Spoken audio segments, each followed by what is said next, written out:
যেখানে রাখা দরকার তার সেখানে রাখার নাম আদব। টুপি যতই কম দাম হোক কোথায় থাকবে বলেন? কোথায়? জাঙ্গে যত বেশি দামি হোক কোথায় থাকবে? পাছায়। লজ্জার কি আছে? জাঙ্গি তো ভরে তো। মুজা যত বেশি দামি হোক থাকবে কোথায়? পায়। টুপি যত কম দামি হোক কোথায় থাকবে? এখন কেনার সময় আপনি ভুল করছেন, আরে টুপিটা তো সবচেয়ে বেশি দাম দিয়ে কেনা উচিত ছিল, তা তো কিনি নে। লুঙ্গি কেনার সময় ভাব দিয়েছিল সিত্রুটির মতো, তাই একটু মাথায় দিয়ে দেয়। এটা চরম অন্যায় করেছেন। পুরো বডির ভিতরে মাথার নাম ইংরেজিতে হেড, আর হেড মানে প্রধান, ঠিক না? তাহলে প্রধানের উপরে যা টুপি দিয়েছেন তা আবার ধুতি মনে নাই, প্রায় জনে টুপি চেহারা দেন, কয় বছর দই না আল্লাহ জানে। তেল সে কুলুবাড়ি টুপির গন্ধ। কলুবাড়ি, হ্যাঁ কলুবাড়ি। এই কলুবাড়ি টুপির মতো তেল ছেয়ে গেছে, লাখ লাখ তিলে ভরে গেছে। তোমার টুপিটা ধুতি মনে দেয়। জাঙ্গে দি সপ্তাহে 2 বার দৌ, মুজা দি 3 বার দৌ, টুপি ধুতি মনে থাকে না কেন? আর ওইগুলো কেনছো, জাঙ্গি কেনছো 500 টাকা দিয়ে, টুপি কেনছো 5 টাকা দিয়ে। চরম ভুল করছো। টুপি কিনবা 500 টাকা দিয়ে, জাঙ্গি ভাও পাইলে পড়লে না পারলে না পারলে, দরকার তলে গামছা ভরে কাছাই দিয়ে তোমার। কেনার সময় ভুল করে বেলাইছেন, এই জন্য ব্যবহারের সময় ঠিক করা যাবে না তো। যা কি করছি, জাঙ্গি বেশি টাকা দিয়ে কিনছি, টুপি কম দামি দিয়ে তা জাঙ্গি মাথায় দিয়ে নামাজ পড়ি, এটা বেয়াদবি হবে না? একজন মুরব্বী দেখবি, তার সাথে সভ্য ভদ্র ব্যবহার করবি। মুরব্বী একজন ব্যাগ নিয়ে বাজারের থেকে যাইতেছে, বুড়ো মানুষ লাঠিতে ভর দিয়ে দিয়ে ব্যাগ টেনে নিতে পারতেছে না। তুমি যুবক দেখেছো, বলবা দাদা আমি কি আপনার ব্যাগটা একটু বাড়ি আগায় দিতে পারি? দেখবা বুড়ো অত্যন্ত খুশি হয়ে বলবে ভাই দাও দাও দাও দাও। ব্যাগটা হাতে নিয়ে বাড়ি আগায় দিছো। এবার তোমারে জিজ্ঞেস করবে তোমার নাম কি? নাম বলছো চেনে না। তোমার আব্বার নাম কি? বলছো চেনে না। এরপরে কয় তোর দাদার নাম কি? দাদার নাম বলার পরে এইবার বুড়ো সুজা দাঁড়াইছে, ও এই তো তোর দাদা আর আমি একসাথে পড়তাম, তোর দাদা সেই স্কুলের থেকেই ভদ্র, নিশ্চয়ই সেই দাদার পুতা, তাহলে এত ভদ্র তুই কেন হবি? এই যে কথাটা বলছে, তোমার জন্য 1 বস্তা দোয়া দিয়ে দিয়েছে। যে জায়গা যাবা সে জায়গা ভালোবাসা পাবা, যে জায়গা যাবা সেখানে সম্মান পাবা, যে জায়গা যাবা সেই জায়গা সফল হতে পারবা। আর ব্যাগ নিয়ে যাইতেছে বুড়ো, তুমি মোটরসাইকেল চালাই যাচ্ছ, বুড়োর ধারে যে এমন ভাবে পিক আপ মারছো, রাস্তার মাটিয়ে ধুলো উড়িয়ে বুড়ো চোখ মুখ গুলাই বুলাইয়া বুড়ো ব্যাগ হাতে ছুটে যায়, গড়িতে গড়িতে খালের মধ্যে চলে গেছে, লুঙ্গি বাঁধে রয়েছে আশাইল বাগানে। বুড়ো ওই খালের মধ্যে কাঁদছে, আল্লাহ আমার কি মরার ডেট ফেল হয়ে গেছে। কারণ কি হয়েছে? আর আমার দুনিয়ায় থাকতে ভালো যায়, এই শয়তানের বাচ্চা শয়তানকে জ্বালায় রাস্তায় হাঁটতে পারতেছি না, দেখো আমার কি রে তুই গেল। হুদাল লিন্নাসি ওয়া বাইয়িনাতিম মিনাল হুদা ওয়াল ফুরকান। ওয়া ক্বালা তাআলা লাকাদ কানা লাকুম ফি রাসূলিল্লাহি উসওয়াতুন হাসানাহ। وقال محمد رسول الله صلى الله عليه وسلم علمني ربي فأحسن تعليمي وأدبني ربي فأحسن تأديبي. ثم قال النبي صلى الله عليه وسلم من ولد له ولد فليحسن اسمه وأدبه فإذا بلغ فليزوجه فإن بلغ ولم يزوجه فأصاب إثما فإسمه على أبيه أو كما قال عليه الصلاة والسلام. سبحانك لا علم لنا إلا ما علمتنا إنك أنت العليم الحكيم. جزى الله عنا محمدا ما هو أهله. سبحان الله وبحمده سبحان الله العظيم. رب اشرح لي صدري ويسر لي أمري واحلل عقدة من لساني يفقه قولي. رب زدني علما. اللهم بارك لنا في رجب وشعبان وبلغنا رمضان اللهم أرنا الحق حقا وارزقنا اتباعه وأرنا الباطل باطلا وارزقنا اجتنابه সকলে বলি আমিন। তুমি একটু সরে বসো, ওই পাশে লাগে দেখতে কষ্ট হয়। ইমামের আগে মুসল্লি গেলি নামাজ হয় না। এটা বালিশ আনতে গেলাম না, ছোট বালিশ। একটু দুরূদ শরীফ পড়ে দেই। আল্লাহুম্মা সাল্লি আলা মুহাম্মাদিন ওয়া আলা আলি মুহাম্মাদ কামা সাল্লাইতা আলা ইব্রাহিম ওয়া আলা আলি ইব্রাহিম ইন্নাকা হামিদুম মাজিদ। اللهم بارك على محمد وعلى آل محمد كما باركت على إبراهيم وعلى آل إبراهيم إنك حميد مجيد। ঐতিহ্যবাহী মহিষদিয়া দারুল উলুম মাদ্রাসা এতিমখানা গাজীরহাট দিঘলিয়া খুলনা বাংলাদেশের উদ্যোগে আয়োজিত ৪৫ এই ফিতনার জামানায় যে সময় অধিকাংশ মানুষই গুনার পাল্লায় প্রতিযোগিতায় ব্যস্ত, কে কার চেয়ে আগে দোজখে যাইতে পারে, জাহান্নামে যাইতে পারে, এ নিয়ে ব্যস্ত। আমরাও যে কোনো এই সময় সুযোগ না পেলে যে কোনো পরিস্থিতিতে এমন পাল্লা প্রতিযোগিতায় নেমে পড়ি। আল্লাহ পাক কিছুক্ষণের জন্য আমাদেরকে সেখান থেকে ফারেক করে ছুটায় এনে সাময়িক জান্নাতের বাগানে আসার বসার তৌফিক দান করেছেন, শুকর আদায় করি আলহামদুলিল্লাহ।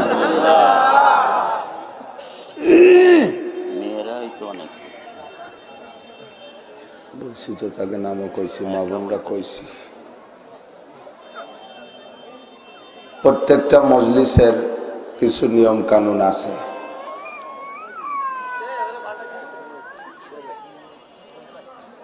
ভাই ওয়াজ শোনানোর পোলাপানে সাইজ না, সাথের থেকে লেখাপড়া শেখানো, সাথের থেকে সবকিছু সাথের আগে আনলে ওরা দিশে পায় না। বেশি আহ্লাদে আদরে মসজিদে নিয়ে যায় বাপুরা, ইমাম সাহেবের সামনে যায় পেশাব করে দেয়। এই ভালো ভালো না, প্রশিক্ষণের সময় আছে। আল্লাহ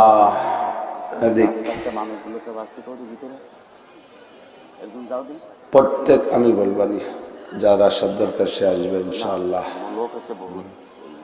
ভলেন্টিয়াররা যারা আছেন তারা তাদের দায়িত্ব পালন করেন। মজলিসের আদব হলো মজলিসের ভিতরে বসে বয়ান শোনা। বেশিরভাগ মানুষ পিছন দিয়ে সানা বাঁধতে দাঁড়ায় রয়েছেন, ভিতরে জায়গা থাকতে বসবেন না কেন?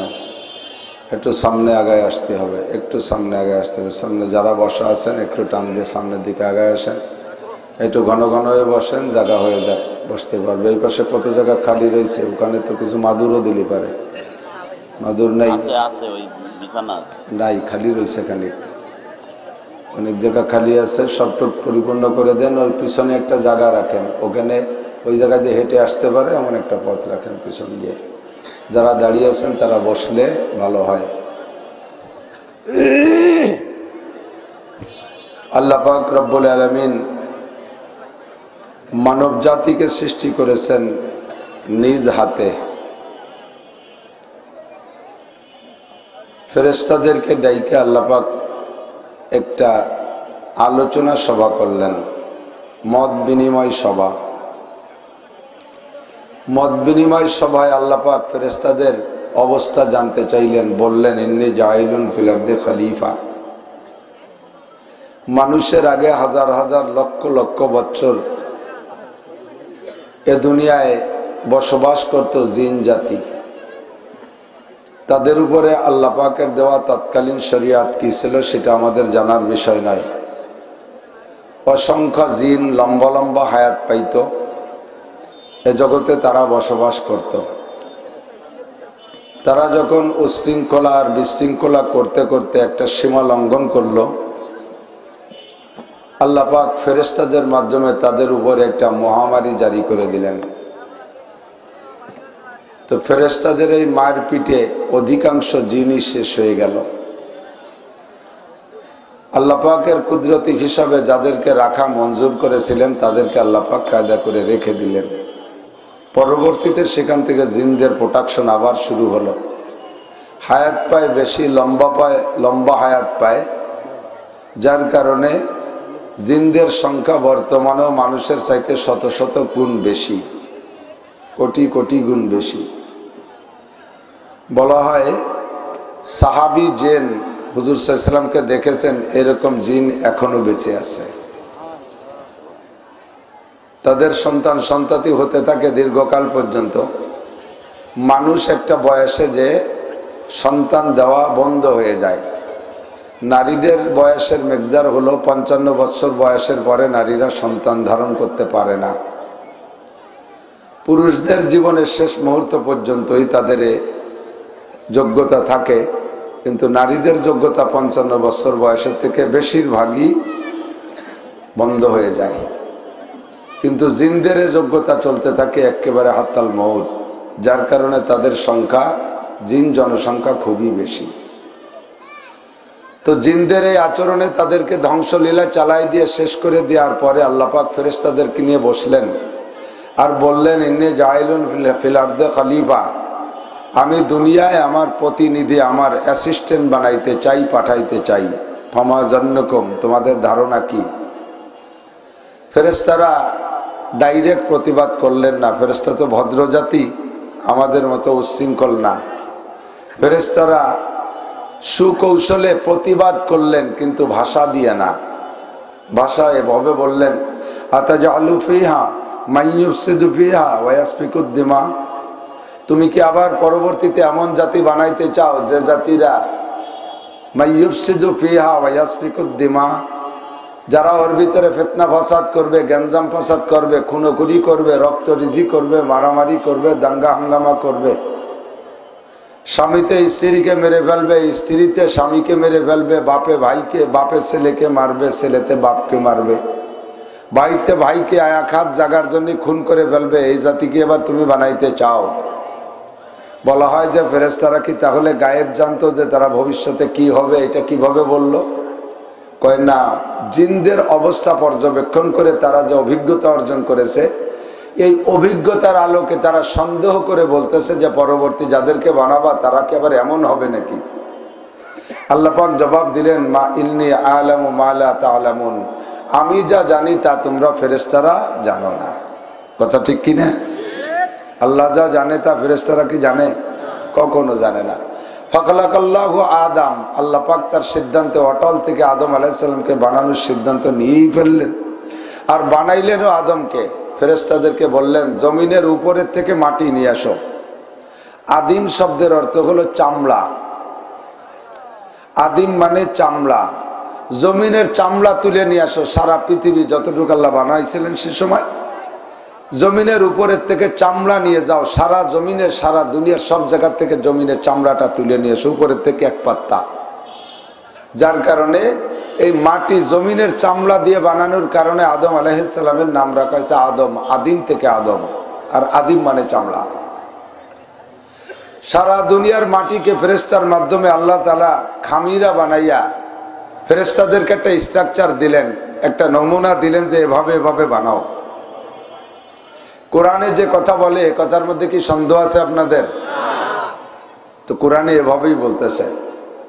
ফেরেশতারা খামিরা বানাইয়া আল্লাহর দেওয়া স্ট্রাকচার অনুযায়ী গলার নিচের টুক বানাইলেন ফেরেশতারা। এইটুক বানাইতে বলছেন, উপরের টুক বানাইতে দেখাই দেন নাই যে কিভাবে বানাবে। তো ফেরেশতারা গলার নিচের টুক বানাইয়া এরপরে আল্লাহর কাছে বললেন যে আল্লাহ আদমকে এইটুক না, এর সঙ্গে আর কোনো পার্সপাতি আছে? আল্লাহ পাক বললেন যে আসল টুকি তো রয়ে গেছে, ইউনিট তৈরি করা হয়নি। ইউনিট মাথা, তারপরে হেডলাইট বানানো হয় নাই, চোখ, তারপরে তার টাওয়ার বানানো হয় নাই, তার ইয়ারফোন বানানো হয় নাই, তার হলার বানানো হয় নাই, মেলা কিছু রয়েছে। হলার মুখ, তাহলে এইটুক কিভাবে বানাইব? আল্লাহ পাক বললেন এইটুক তোমরা পারবা না। এইটুকের ভিতরেই মডেলিং আছে বহুত। এইটুকের ভিতরেই হবে পার্থক্য। একই টাইমে হাজার হাজার কোটি মানুষ হবে, আর একটা মানুষের চেহারার সাথে একটা মানুষের চেহারায় মিলবে না। এইটা পার্থক্য হবে শুধু এইটুকের মধ্যে। এটা তোমাদের কুদরতে, তোমাদের ক্ষমতায় কুলাবে না, ওটুকু আমি নিজ হাতে বানাইতে হবে।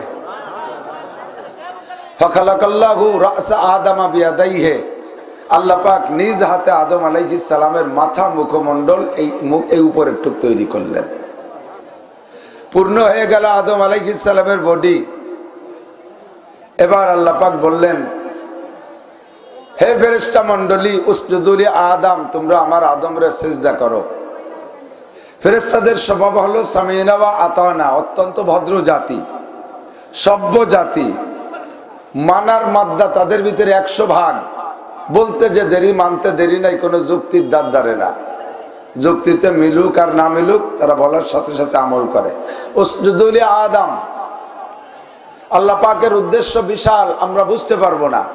যে আদমকে বানাইতে ফেরেশতারা মৌনভাবে অসম্মতি পোষণ করেছে, সেই আদমকে বানাইয়া ফেরেশতাদেরকে যে আদমকে সিজদা দেওয়ার অর্ডার দিলেন, তোমরা যাকে বানাইতে তোমরা গোপনভাবে নিষেধ করেছো বা অসমর্থন দিয়েছো, তাকে তোমরা শ্রদ্ধা করবা, সম্মান দিবা, সে হবে সবচেয়ে দামি। এজন্য তাদেরকে দিয়ে সিজদা দেওয়ার অর্ডার করলেন। ফাসাজাদাল মালাইকাতু কুল্লুহুম আজমাউন, সব ফেরেশতারা সিজদায় পড়ে গেল। কিচ্ছা সবাই জানেন, ইল্লা ইবলিস, শুধু ইবলিস সিজদা করে নাই। শুধু ইবলিস সিজদা করে নাই। ইবলিস তো ফেরেশতা না, ইবলিস কিন্তু জিনের বংশ। তো বলা হলো যে ফেরেশতাদেরকে আল্লাহ সিজদা করতে বলছেন, তো ইবলিস সিজদা না করলে ইবলিসের দোষ কি? ফেরেশতারা তো করছে। ইবলিস 8 লক্ষ বছর ইবাদত করেছে এই আদম আলাইহিস সালামের সৃষ্টির আগে। 8 লক্ষ বছর। আমার আপনার পাছার নিচের যার যে জায়গা আছে, এই জায়গায় ইবলিস সিজদা করে থুয়ে গেছে, আমি আপনি জানি না। আসমান আর জমিনের ভিতরে কোনো জায়গা তার সিজদা করতে বাদ নাই। এত বড় আবেদ আর বুজুর্গ, যার ইবাদত আর তার ইলমের কারণে আল্লাহ তাআলা তাকে ফেরেশতা না হওয়া সত্ত্বেও ফেরেশতাদের নেতৃত্ব দিয়ে দিয়েছেন। মুআল্লিমুল মালাকুত বলা হয়, ফেরেশতাদের লিডার। যদিও ভিন্ন জাতি ফেরেশতাদের মধ্যে থাকার কারণে ওই হুকুমের অধীনে সেও এসে গিয়েছিল, তার উপরে হুকুম ছিল যে তুমিও সিজদা করো। সবাই সিজদা করছে ইল্লা ইবলিস, ইবলিস করে নাই। তো আল্লাহ পাক এবার বললেন, ইয়া ইবলিস মা মানাকা আন তাসজুদা ইয আমারতুক লিমা খালাকতু বিয়াদাইয়া। আদমকে যে আল্লাহ পাক রব্বুল আলামিন নিজ হাতে তৈরি করেছেন, এই আয়াতের দ্বারা প্রমাণ। ইয়া ইবলিস মা মানাকা আন তাসজুদা ইয আমারতুক লিমা খালাকতু বিয়াদাইয়া। ও ইবলিস, যেই আদমকে আমি আল্লাহ নিজ হাতে তৈরি করেছি, গলার উপরে টুক বানাইছেন, মানে আমি নিজ হাতে তৈরি করেছি, তাকে একটা সিজদা দিতে বললাম, কোন জিনিসে তোকে সিজদা থেকে ঠেকাইলো? বোঝা যায় সর্বপ্রথম মানুষটাকে আল্লাহ তাআলা নিজ হাতে বানাইছেন। কথা বলেন, স্বীকার করবেন না? সর্বপ্রথম মানুষটার নাম কি? একটু বলেন কি? আপনাদের এটা কি 13 খাদা না দিঘলিয়া? দিঘলিয়া, পাশের থানা 13 খাদা। ওই জায়গাকে আদম আলাইহিস সালাম আইছিল নাকি আল্লাহই জানে। ওখানে তো আদমপুর গ্রামই একটা আছে। আপনাকে তো জানা উচিত, খুলনার মানুষ অনেক দিক দিয়ে দাবি। সর্বপ্রথম মানুষ আদম আলাইহিস সালামের নাম, সেই নামে গ্রামও খুলনা। আর বাংলাদেশের সর্বপ্রথম তবলিগ আনছে, তাও এই খুলনার হযরত মাওলানা আব্দুল আজিজ সাহেব রহমাতুল্লাহ আলাইহি। আপনারা বড় ভাগ্যবান, বড় দামি মানুষ। প্রথম মানুষটার নাম আদম আলাইহিস সালাম, নাকি প্রথম মানুষটার নাম বান্দর লানাতুল্লাহ? প্রথম মানুষটার নাম কি বান্দর নাকি আদম? ঠিক না? যারা মনে করে যে আমরা আমাকে বান্দরের চেয়ে বানাইছে, তারা মনে করলে করতে পারে, তারা বান্দরের আওলাদ, সেটা তাদের ব্যাপার। স্বভাবও তাদের বান্দরের স্বভাব, ঠিক না? আমাদের প্রধানমন্ত্রীও মানুষের আওলাদ, বঙ্গবন্ধু শেখ মুজিবুরও মানুষের আওলাদ, জিয়াউর রহমানও মানুষের আওলাদ, এরশাদ সাহেবও মানুষের আওলাদ। এখন যদি কেউ সাইদে শুদ্ধ বান্দরের বংশধর হতে চায়, তাতে আমাকে কি? আমরা কেউ বান্দরের আওলাদ না, ঠিক না? আমাদেরকে আল্লাহ তাআলা মানুষ থেকে সৃষ্টি করেছে। দুঃখ লাগে, এর মাথার মধ্যে কেন ঢুকলো? কি পরিমাণ ফেসবুকে ডেলি দেখি তো, কত তার লেখে। একটু লজ্জা হলো না? একটু নিজের বিবেক বিবেচনা বোধ হলো না যে আমি কি লিখতেছি? যে ডারউইনে মন্তব্য করেছে সে ডারউইন, খ্রিস্টানের বাচ্চা খ্রিস্টান, সে পড়িয়ে মরুগ্য, তারে যে আমাকে দরকার নেই। তুমি মুসলমানের সন্তান হইয়া বাংলাদেশে সেই কুমন্তর কেন তুমি টেনে আনতে যাবা? বিগত কত শিক্ষা অফিসার চলে গেল, কত স্যার চলে গেল, কত অফিসার চলে গেল, কত মন্ত্রী চলে গেল, কেউ এই কথা লিখতে সাহস পাইল না। তুমি আর লিখতে গেছো কেন? কি দরকার আছে? যা যুক্তি মেলে না। আমাদের ফরিদপুরের ভিতরে মাদারীপুর এক জেলা আছে, সেই জেলার এক থানা আছে চরমুগুরিয়া। সেই চরমুগুরিয়াটা বান্দরের আড্ডা, গাছে গাছে বান্দর। দেখে আসছি যে মুরব্বীরা শত শত বছর ধরে সেই জায়গা বান্দর। একটা বান্দরের ন্যাস পড়ে সোজা হয়ে মানুষ হয়ে গেল না। আর কবে ডারউইনের আব্বা বলে বান্দর ন্যাস পড়ে বান্দরে সোজা হয়ে গেছে, তারপর তাকে বংশধর তৈরি হয়েছে। একথা কোথাও একটু লজ্জা করা উচিত। কেউ কি নিচের দুর্বলতা প্রকাশ করতে চায়? কথাখান এখন যারা আমরা ধনী হয়ে গেছি, যে এখন একসময় আমরা অত্যন্ত গরিব ছিলাম, আমি নিজেই গরিব ছিলাম, আমার কথা আমি বলতে লজ্জা পাই না। আমি আমার আব্বার নিতান্ত গরিব বাপের সন্তান। আমি আমার বাপের 1 ইঞ্চি জমিও পাই নেই, একখান ফুটো টিনও ভাগে পাই নেই, একখান ভাঙ্গা থালও ভাগে পাই নেই। 2 কাঠার বাড়ি, এ তুই আমার আব্বা মারা গেছে 2 কাঠা জমি, 2 ভাই, ছোট 2 ভাইরে ছেড়ে দিয়ে আলাদা জমি কিনে বাড়ি করছি। আল্লাহ তাআলা এখন অনেক দেশে 3 তলা বাড়ি দেশে, ঘর বাড়ি বহুত দেশে, প্রিমিয় গাড়ি দেশে, মোটরসাইকেল 2-3, এমনি গোয়ালি বান্ধা থাকে, তার চালানোরও মানুষ নাই। ছেলেরা বিভিন্ন মাদ্রাসা পড়ে, পালসার গাড়ি কিনে ধুয়ে গেছে, কবে আসবে একদিন, 2-3 মাস পরে একদিন এসে চালায়। এ বহু কিছু দেশে বছরে 10-20 লাখ টাকা দান করা তৌফিক দিছে। কিন্তু আমি সে পিছনের কথা ভুলি না, আমি সেই গরিব বাপের ছেলে। অনেকে আছে যখন এই গরিবের থেকে বড় লোক হয়ে যায়, তখন জিজ্ঞেস করলি সে পিছনের কথা কয় না, ওর বাপ যে কিচেন ব্যস্ত তা কয় না। আমরা জমিদারের পোলা, আমার দাদা জমিদার ছিল, হাকে একসময় আমরা কেস কাছারিতে পড়ে সব শেষ হয়ে গেছিল, ফিরে আবার তার চেয়ে বড় হয়েছি, এইভাবে গল্প মারতে চালে যায়। কেউ নিজের পিছনের দুর্বলতা কইতে চায় না। কিন্তু স্যার জাফরুল্লাহ কেন সেই দুর্বলতা করতে চায় যে উনি বান্দরের বাচ্চা? কি দরকার? আমরা সবাই মানুষের আওলাদ। কতক্ষণ? আমরা সবাই মানুষের আওলাদ। আমরা কেউ অন্য কোন বিজাতির থেকে পরিবর্তিত হয়ে আসি নাই। আল্লাহ পাক আদম আলাইহিস সালামকে বানাইছেন এবং নবী হিসেবে। উনি কলেজের প্রফেসর না, উনি ইঞ্জিনিয়ার না, ডাক্তার না, উনি IAB MA পাস না, উনি আসমানি কিতাবের আলেম ছিলেন। হযরত আদম আলাইহিস সালামকে আল্লাহ তাআলা 10 খান সহিফা দিয়ে দুনিয়ায় পাঠাইছেন। এই সহিফা কিতাব দিয়েই উনি সংবিধান চালু করছেন। ওনার সন্তান দেখে গেছেন উনি 1,24,000 বা 25,000 সন্তান উনি দেখে গেছেন। অর্থাৎ সন্তান মানে নাতি নাতনি, এভাবে 1000 বছর হায়াত পাইছে। তো তাতে ছেলের ছেলে, মেয়ের ছেলে, নাতির নাতনি, কত কিছু হতে পারে। 1000 বছর তার কম না। এই লম্বা টাইমে উনি 1.25 লক্ষ সন্তান দেখে গেছে। উনার সন্তানদের মধ্যে উনি কয়েকজন নবীও পাইছে। উনার সন্তানদের মধ্যে ইদ্রিস আলাইহিস সালাম, উনার সন্তানদের মধ্যে শীস আলাইহিস সালাম, উনার সন্তানদের মধ্যে মাহলাইল আলাইহিস সালাম, এরা সব নবী ছিলেন। এভাবেই ধারাবাহিকতা চলে আসছে। এরপরে আসছে 1000 বছর পরে আসছে নূহ আলাইহিস সালাম, তার 1000 বছর পরে আসছে ইব্রাহিম আলাইহিস সালাম। এরপরে ধারাবাহিক শুরু হয়েছে ইব্রাহিম আলাইহিস সালাম থেকে পর্যাপ্ত নবী। ইব্রাহিম আলাইহিস সালামের ছেলে ইসমাইল আলাইহিস সালাম, ইসহাক আলাইহিস সালাম, 2 জনই নবী। তাদের বংশে আছে ইউসুফ আলাইহিস সালাম, ইয়াকুব আলাইহিস সালাম, ইউসুফ আলাইহিস সালাম। ইউসুফ আলাইহিস সালামের সব কয় ভাইও নবী হতে পারে এমন অনেকের ধারণা। তারপরে দাউদ আলাইহিস সালাম, সুলাইমান আলাইহিস সালাম, মুসা আলাইহিস সালাম, ঈসা আলাইহিস সালাম, শামউয়েল আলাইহিস সালাম, এরকম বহুত আলাইহিস সালাম নবী আছে। 2.5 থেকে 3 লক্ষ নবী রাসূল চলে গেছে হযরত ঈসা আলাইহিস সালাতু ওয়াস সালামের আগ পর্যন্ত। আর মানব জাতি সৎ পথে চলতে পারে, মানবতা ধরে রাখতে পারে, এর জন্য আল্লাহ পাক রব্বুল আলামিন এই নবীদেরকে প্রেরণ করেছেন বয়ানের জন্য, আর তাদের দিক নির্দেশনার জন্য 104 খানা আসমানি কিতাব পাঠিয়েছেন।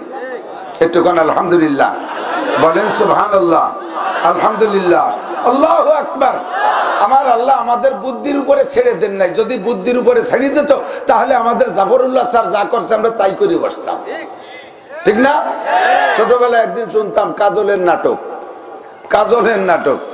কাজলের সাইকেল হারাই গেছে, অফিসে চাকরি হারে সাইকেল হারাই গেছে। জানেন তো, অনেকে শুনছেন, এগুলো কানে আসতে উড়িয়ে উড়িয়ে শুনতাম। তো সাইকেল হারাই গেলি কাজল যে স্যাররে বলতেছে, স্যার আমার সাইকেল হারাই গেছে, সাইকেলের ব্যবস্থা করে দিয়েন, কিন্তু নালি কিন্তু গতবার যা করছিলাম এবারও কিন্তু তাই করবানি। গতবার সাইকেল হারাই গেলি যা করছিলাম এবারও তাই করবানি। তা শুনে স্যার কাঁপিয়ে গেছে যে গতবার সাইকেল হারাই গেলি আগের স্যারের সাথে কি আছে মারামারি, দাঙ্গা হাঙ্গামানা কি যে কি করছে, এবারও যদি তাই করে তো অফিসের মধ্যে একটা ঝামেলা। তেমনি নর্মালে জিজ্ঞেস করছে, কাজল গতবার সাইকেল হারাই গেলি তুমি কি এসেছিলে? তাই 10 মাইল হাঁটিয়ে গেছিলাম। সাইকেল হারাই গেলে তো বাড়ি 10 লাইটে যাতেই হবে। তা আমরা যদি আল্লাহ তাআলা আমাদের আসমানি কিতাব আর নবী রাসূল না দিতেন, তাহলে জাবরুল্লাহ যা করছে গতবার আমরা তাই করে বসতাম না, কিতাব বলা যায় না। আল্লাহ তাআলা আমাদেরকে আসমানি ভাবে সাহায্য করেছেন, 104 খানা আসমানি কিতাব দিয়েছেন। আমরা একটু শুকর আদায় করি আলহামদুলিল্লাহ। মেহেরবান, আল্লাহ আমাদের বাঁচাইছে, কতক্ষণ ঠিক না? আমার যদি আমার জ্ঞান বুদ্ধি দিয়ে আল্লাহরে খুঁজে নেওয়ার দায়িত্ব দিত, তাহলে পারতাম না। যত বড় বিজ্ঞানী হন না কেন, আল্লাহরে খুঁজে পাইতাম না। কোরআন শরীফের সর্বপ্রথম বাংলাদেশে যারা বঙ্গানুবাদ করেছেন, তার মধ্যে অন্যতম ডক্টর গিরিশচন্দ্র সেন। উনিও একজন, ওই সময় উনি সর্বপ্রথম করেছে তা না, আরো অনেকে করেছে, তার ভিতরে উনিও করেছেন। এবং ওনার বঙ্গানুবাদটা অ্যাকুরেট, সহি, কোনো ভুল হয় নাই। ওলামায়ে কেরাম সমর্থন করেছে, আমরাও তো অনেক সময় দেখি। এই গিরিশচন্দ্র সেন উনি কোরআন শরীফ তর্জমা করেছে, কিন্তু উনি আল্লাহকে খুঁজে পায় নাই, মুসলমান হতে পারে নাই। কোরআন শরীফের খালি তর্জমা না, যদি উনি তাফসীরও লেখে, 1000 খণ্ডে তাফসীরও লেখে, যদি কলেমা পড়ে মুসলমান না হয়ে থাকে, এই কোরআন তর্জমার বদৌলতে 1 সেকেন্ডও জান্নাতে যেতে পারবে না। আল্লাহ পাক নিজেই বলেন, মান আমিলা সালিহাম মিন যাকারিন আও উনসা ওয়া হুয়া মুমিন ফালানুহিয়ান্নাহু হায়াতান তাইয়্যিবা। মান আমিলা সালিহাম মিন যাকারিন আও উনসা, নারী আর পুরুষ যদি নেক আমল করে, ফালানুহিয়ান্নাহু ওয়া হুয়া মুমিন, এই নেক আমলের সাথে শর্ত হলো ঈমান লাগবে। ঈমানের সাথে যদি ভালো কাজ করে, ঈমানের সাথে নামাজ, ঈমানের সাথে রোজা, ঈমানের সাথে হজ, ঈমানের সাথে যাকাত, ঈমানের সাথে কোরআন পড়া, ঈমানের সাথে কোরআন লেখা, ঈমানের সাথে কোরআন তরজমা করা, ঈমানের সাথে কোরআনের তাফসীর করা, ঈমানের সাথে মসজিদ করা, ঈমানের সাথে মাদ্রাসা করা, ঈমানের সাথে দান করা, ঈমানের সাথে খয়রাত করা, ঈমানের সাথে সব ভালো কাজ করা। যদি নারী আর পুরুষ ঈমানের সাথে নেক আমল করে, আল্লাহ পাক বলেন ফালানুহিয়ান্নাহু হায়াতান তাইয়্যিবা, তাহলে তাকে দুনিয়ার জিন্দেগিতে আমি সুখময় সুন্দর একটা জীবন ব্যবস্থা দান করব, ওর জীবনে কোনোদিন অশান্তি হবে না। আর ঈমান ছাড়া বেঈমানের সাথে কোরআনের তরজমা লিখলেও কাম হবে না, কোরআন পড়লেও কাম হবে না, কোরআনের তাফসীর করলেও কাম হবে না, বেঈমান অবস্থায় নামাজ পড়লেও কাম হবে না, রোজা রাখলেও কাম হবে না, কোটি কোটি টাকা দান করলেও কাম হবে না। কাম হবে এতটুক, তার বিনিময় দুনিয়ায় পাবেন, পরকালে পাবেন না। আল্লাহ পাক আবার শাকির, আল্লাহ বান্দার ইবাদতের প্রতিদান দিয়ে থাকে। ভালো কাজকে আল্লাহ বেকার যেতে দেয় না, প্রত্যেকটা ভালো কাজের প্রতিদান আল্লাহ দেয়। মুমিনে করলেও দেয়, কাফেরে করলেও দেয় ভালো কাজের প্রতিদান। তবে মুমিনদেরকে দুনিয়ায়ও দেয়, আখিরাতেও দেয়। আর কাফেরদের শুধু দুনিয়ায় দেয়, আখিরাতে দেয় না। আল্লাহ পাক বলেন, মান কানা ইউরিদু হারসাদ দুনিয়া নুতিহি মিনহা ওয়া মা লাহু ফিল আখিরাতি মিন নাসিব। যদি কেউ দুনিয়া চায়, তাকে আমি দুনিয়া দেই। যদি শুধু দুনিয়া চায়, তাকে আমি দুনিয়া দেই। ওয়া মা লাহু ফিল আখিরাতি মিন নাসিব, আখিরাতে যাররা পরিমাণও কিছু পাবে না। ওয়া মান কানা ইউরিদু হারসাল আখিরা নাজিদ লাহু ফি হারসিহি নাজিদ লাহু ফি হারসিহি। আর যদি কেউ আখিরাতের ক্ষেত চাষ করে, ঈমানের সাথে নেক আমল করে, ঈমানের সাথে ভালো কামগুলো করে, আল্লাহ পাক বলেন তার এই কাজের ভিতরে বরকত দেব। একটা নেক আমল করলে 10 গুণ তারে নেকি দেব, সময়ের পার্থক্যে আরো বেশি দেব। রমজান মাসে করলে 700 গুণ দেব, ঘরে বসে করলে 1 গুণ দেব, মসজিদে যেয়ে করলে 527 গুণ দেব, মসজিদে নববীতে করলে 50,000 গুণ দেব, হেরেম শরীফে করলে তাকে লক্ষ গুণ বাড়াইয়া দেব। জোরে কন্যা সুবহানাল্লাহ। আল্লাহ বলেন নাই যে যারে দুনিয়া দেব, ঈমানের সাথে নেক আমল করলে তারে আখিরাত তো দেব পর্যাপ্ত পরিমাণ, আর দুনিয়া দেব না তা বলে নাই। দুনিয়া যা লাগবে তা দেব। আর যদি কেউ দুনিয়া আখিরাতকে বাদ দিয়া, ঈমান বাদ দিয়ে শুধু দুনিয়াই কামনা করে, নুতিহি মিনহা, তারে দুনিয়া দেব না তা না, দেব একটু। তবে ওমা লাহু ফিল আখিরাতি মিন নাসিব, পরকালে তার ভাগ্য খারাপ, একেবারে কিছুই পাবে না। এই জন্য দোস্ত, হযরত ওমর ইবনে খাত্তাব রাদিয়াল্লাহু তাআলা আনহু ইসলাম গ্রহণ করার পরে নবী পাককে একদিন জিজ্ঞেস করলেন, হুজুর এখন তো যা করি আলহামদুলিল্লাহ আমলনামায় জমা হচ্ছে, আখিরাতে পাবো, তো আমরা কাফের থাকতে তো ভালো ভালো কিছু কাজ করতাম, তার কোনো প্রতিদান আল্লাহ আমাকে দেবে না? বুঝেন নাই? কাফের থাকতে কাফেররা ভালো কাজ করে না, খ্রিস্টানরা দান করে না, সবচেয়ে বেশি তারাই করে।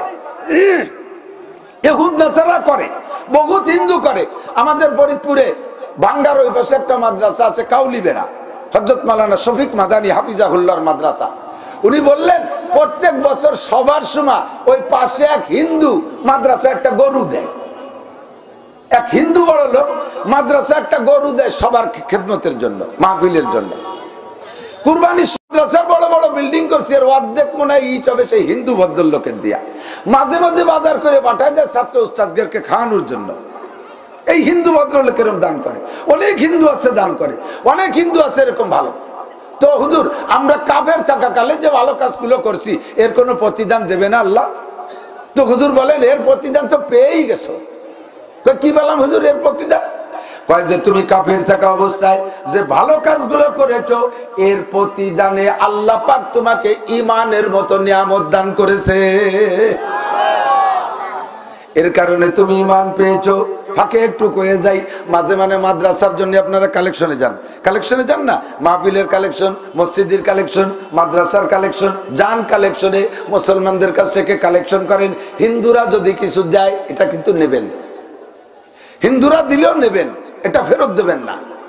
হতে পারে ওই হিন্দু ভদ্রলোকের 10 টাকা 20 টাকা 100 টাকা 200 টাকা দানের ওসিলায় আল্লাহ তাআলা তাকে ঈমান নসিব করে বসতে পারে। টাকাটা যদি না নেন তাহলে হিন্দু ভদ্রলোক ইসলামের প্রতি ঘৃণা এসে যেতে পারে। মুসলমানরা হিংসুটে, এরা বড় তরফদার, হিংসুটে, এই বলে তার ঘৃণা আসলে আর হিদায়াত নসিব হবে না।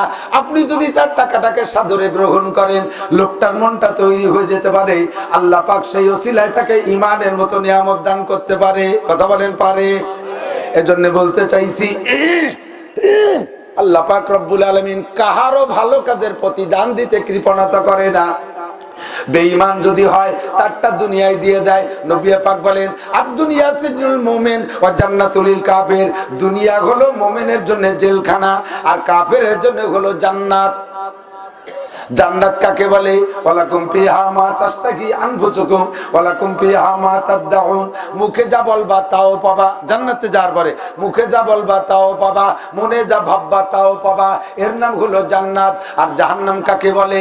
জাহান্নামের মধ্যে তাইকা তোমার পক্ষে যা চাইবা পাইবা তার উল্টা। সিজন মানে জেলখানা, সিজন মানে জেলখানা, দুনিয়ার জেলখানায়। আপনার এলাকার মানুষ তো জেলে কোনোদিন যায় না, মাশাআল্লাহ যায়।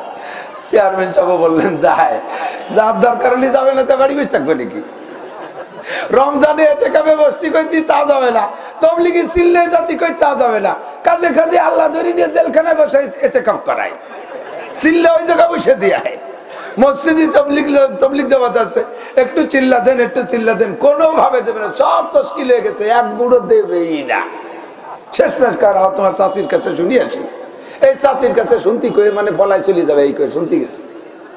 বাড়ি যাইয়ে দেখা যায় রাতের অন্ধকার ঈশার নামাজের আগ দিয়া ছেলেরা ভাইয়ের বেটারা তুমুল বাড়ি লেগে গেছে।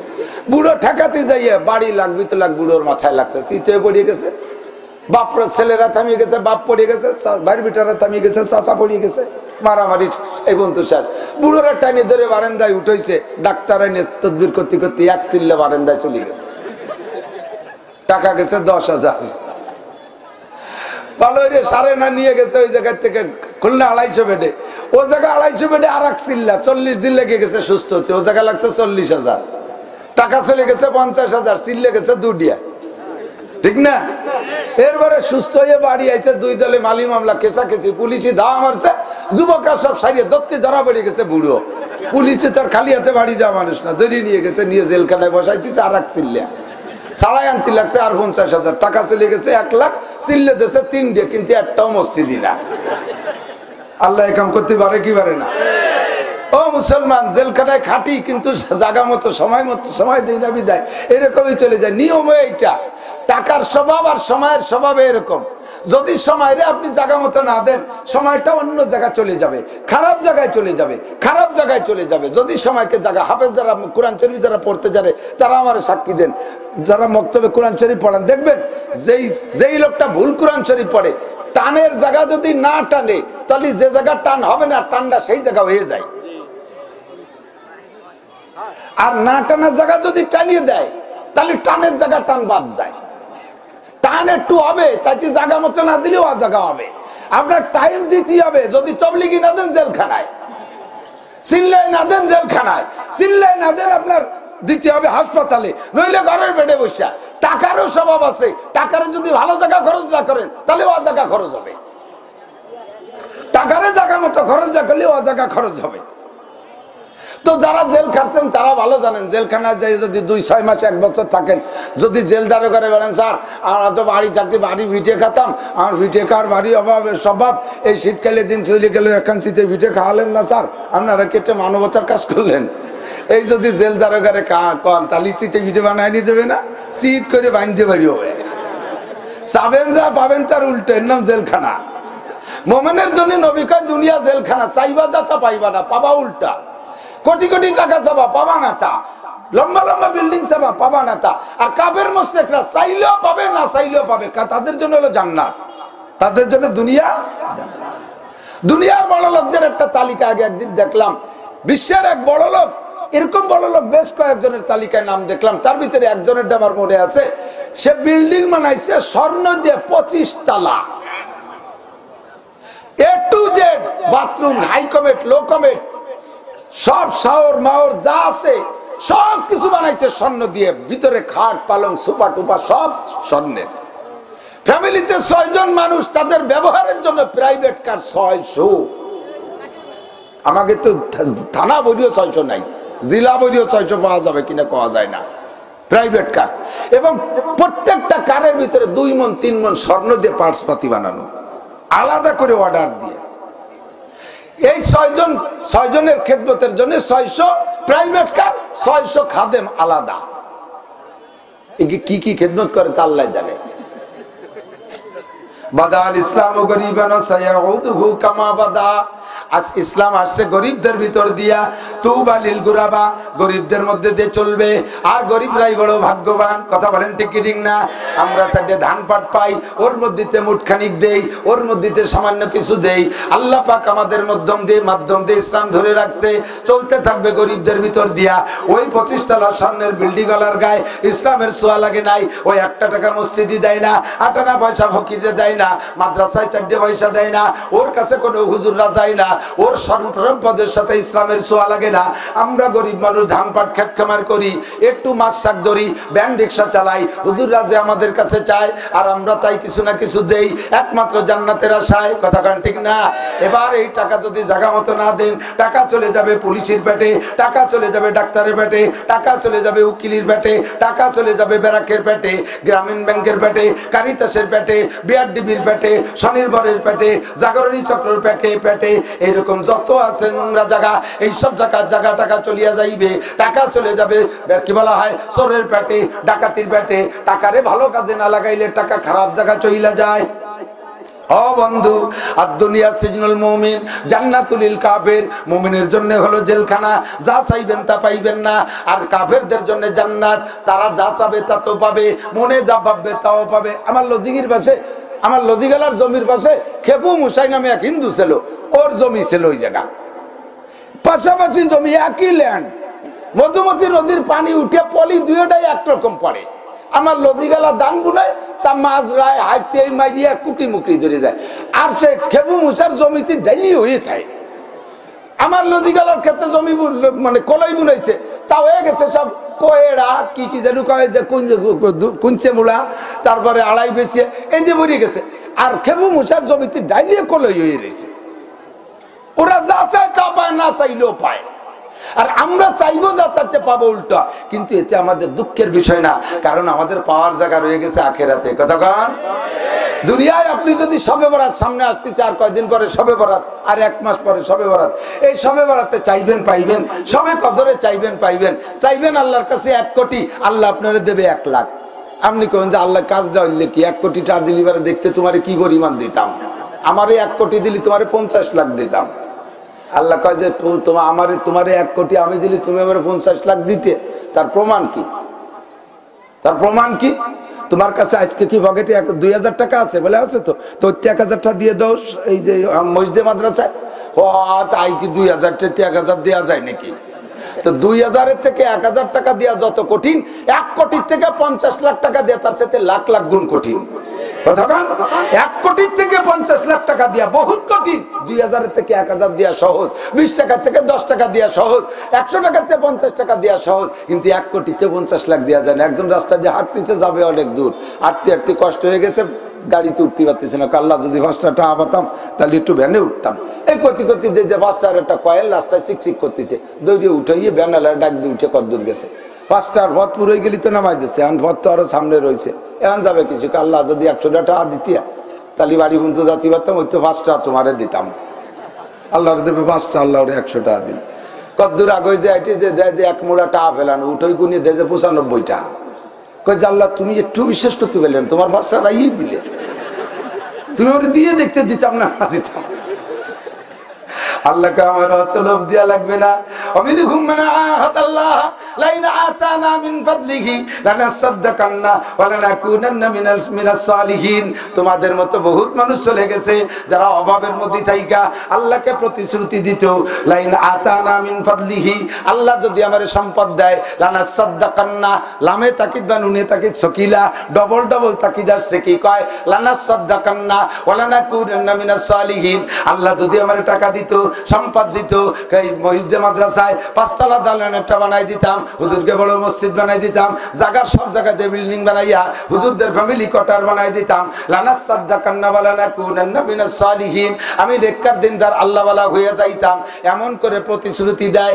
হালাম্মা আতাহুম মিন ফাদলিহি, যখন আল্লাহ তাআলা তাদেরকে সম্পদ দিয়ে দেয়, বাকিলু বিহি, তখন কৃপণতা শুরু করে দেয়, মুর্শিবে ধরে বসে থাকে, ওয়াতাওয়াল্লাহুম মুরিদুন, ফকির আসলে, ভিক্ষুক আসলে, হুজুররা চাইতে আসলে গাড় মোড়াইয়া পাছা ফিরে আর একদিক ফিরে বসে থাকে, আছে না নাই? কতক্ষণ আমরাই সেই মানুষ। একসময় বেতন পাইতাম 1100 টাকা, বিয়ে শাদী করি নাই, সবে মাত্র চাকরি নিছে, বেতন পাই 1100 টাকা।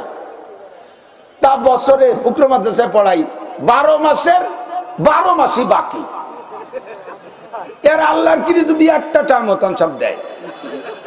রমজান মাস আসলে কালেকশনে যাবো, যা পাবো কুটিয়ে কুড়িয়ে গিয়ে তাই নিয়ে বেতন নেব, কি একটা বেকায়দায় কাটছে। সেই সময় কইতাম যে আল্লাহ যদি মাসে ডেলি 100 টাকা ইনকাম হতো, তাহলে জমিনের আংটা ধরে উঠতাম আর নামাতাম, এর 50টা মাদ্রাসা দিয়ে দিতাম।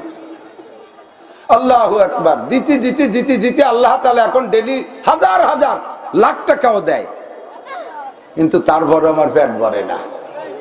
তারপর এতে কি হয় ক দিদি, এ ডেলি 1 লাখ টাকা, এতে কি হয় ক, এখন আমার পেট ভরে না। এটা হলো মানুষের স্বভাব, কথা বলেন ঠিক না?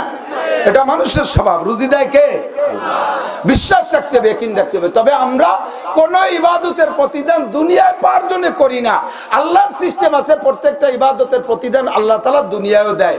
নামাজে 5 পুরস্কার, তার ভিতরে একটা দুনিয়া অভাব থাকবে না, কথা কোন ঠিক না? রোজার পুরস্কার জান্নাত, তার বিনিময়ে দুনিয়া আল্লাহ পাক রেখেছে, ইউজাদু ফিহি রিজকুল মুমিন। রমজানের রোজাদারদের জন্য আল্লাহ তাআলা মুমিনের রুজির বরকত বাড়ায়া দেয়, কোন সুবহানাল্লাহ। হজের প্রতিদান, হজ্জে মাবরুরের প্রতিদান একমাত্র জান্নাত।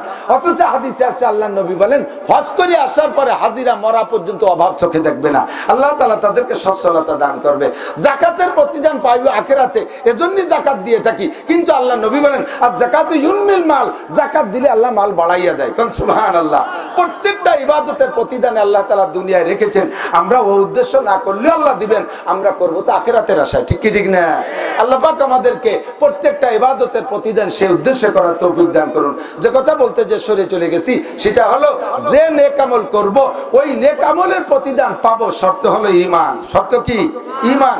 আর এই ঈমান আমাদেরকে যদি নিজ নিজ যোগ্যতা বলে ঈমান অর্জন করা লাগতো, এই ব্রেনের এই যোগ্যতা, এই আইএ বিএ এমএ দিয়ে, এই ডাক্তারি আর ইঞ্জিনিয়ারিং বিদ্যা দিয়া, এই বিজ্ঞান দিয়ে আমরা আল্লাহরে খুঁজে পাইতাম না।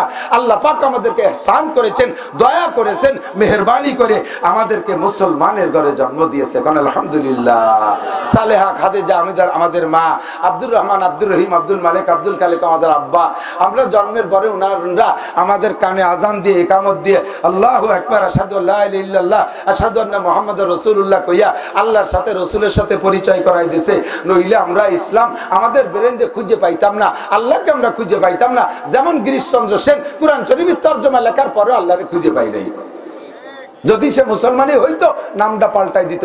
ভারতের এক ভদ্রলোক 70 লক্ষ হিন্দুদের দেবতা হিসেবে চলতো, এত সম্মান ছিল, নাম তার ছিল শিব শক্তি। শিব শক্তি ফ্যামিলিতে 4 জন সদস্য, 2টা ছেলে মেয়ে কলেজ স্টুডেন্ট, আর স্বামী স্ত্রী 2 জন। উনি ছিলেন বড় যাজক, হিন্দুদের বড় গণ্যমান্য ব্যক্তি ছিল। 70 লক্ষ হিন্দু নারে দেবতা বলে জানতো। হঠাৎ একদিন এক রাত্রে 4 জন একই স্বপ্নে দেখছে বিশ্বনবী মুহাম্মদুর রাসূলুল্লাহ সাল্লাল্লাহু আলাইহি ওয়াসাল্লাম এসে বলতেছেন, লা ইলাহা ইল্লাল্লাহ মুহাম্মাদুর রাসূলুল্লাহ আনা নবিয়্যুকুম, আমি তোমাদের নবী, তোমরা পড়ো লা ইলাহা ইল্লাল্লাহ মুহাম্মাদুর রাসূলুল্লাহ। এই স্বপ্নে দেখিয়া 4 জন ঘুমের থেকে উঠিয়া একে অপরের দিক তাকাইয়া কেমন যেন প্রত্যেকের ভিতরে একটা পরিবর্তন। শিব শক্তি ফ্যামিলির 3 সদস্য থেকে ডেকে বলতেছেন, আমি তো আজকে রাত্রে একটা স্বপ্নে দেখেছি এরকম। ছেলে বলে উঠছে, আব্বা বাবা মাই ভি ऐसा देखा। মেয়েতে বলছে, বাবা মাই ভি ऐसा देखा। স্ত্রী বলছে, মাই ভি ऐसा देखा। আর হুবহু একই স্বপ্ন। তাহলে কাল বিলম্বের দরকার নাই, বিশ্বনবী মুহাম্মদুর রাসূলুল্লাহ আমাদেরকে কলেমার দাওয়াত দিয়েছে, আমরা পড়ে ফেলি লা ইলাহা ইল্লাল্লাহু মুহাম্মাদুর রাসূলুল্লাহ।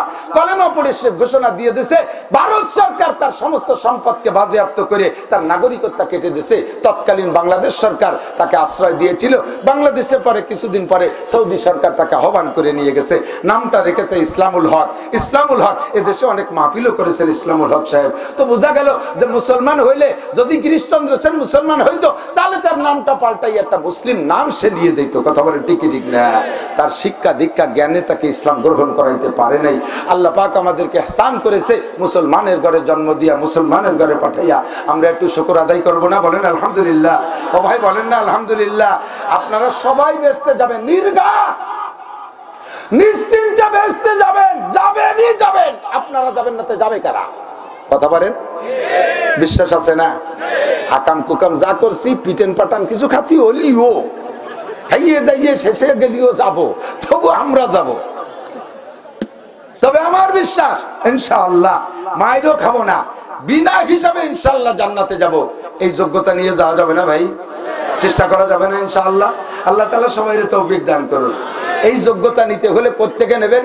স্কুল কলেজ ইউনিভার্সিটিতে আমাদেরকে জান্নাতি প্যাসেঞ্জার বানানোর মতো যোগ্যতার শিক্ষা দিচ্ছে না, বরঞ্চ দেখেন কোথায় নিয়ে যাইতে চেষ্টা করতেছে।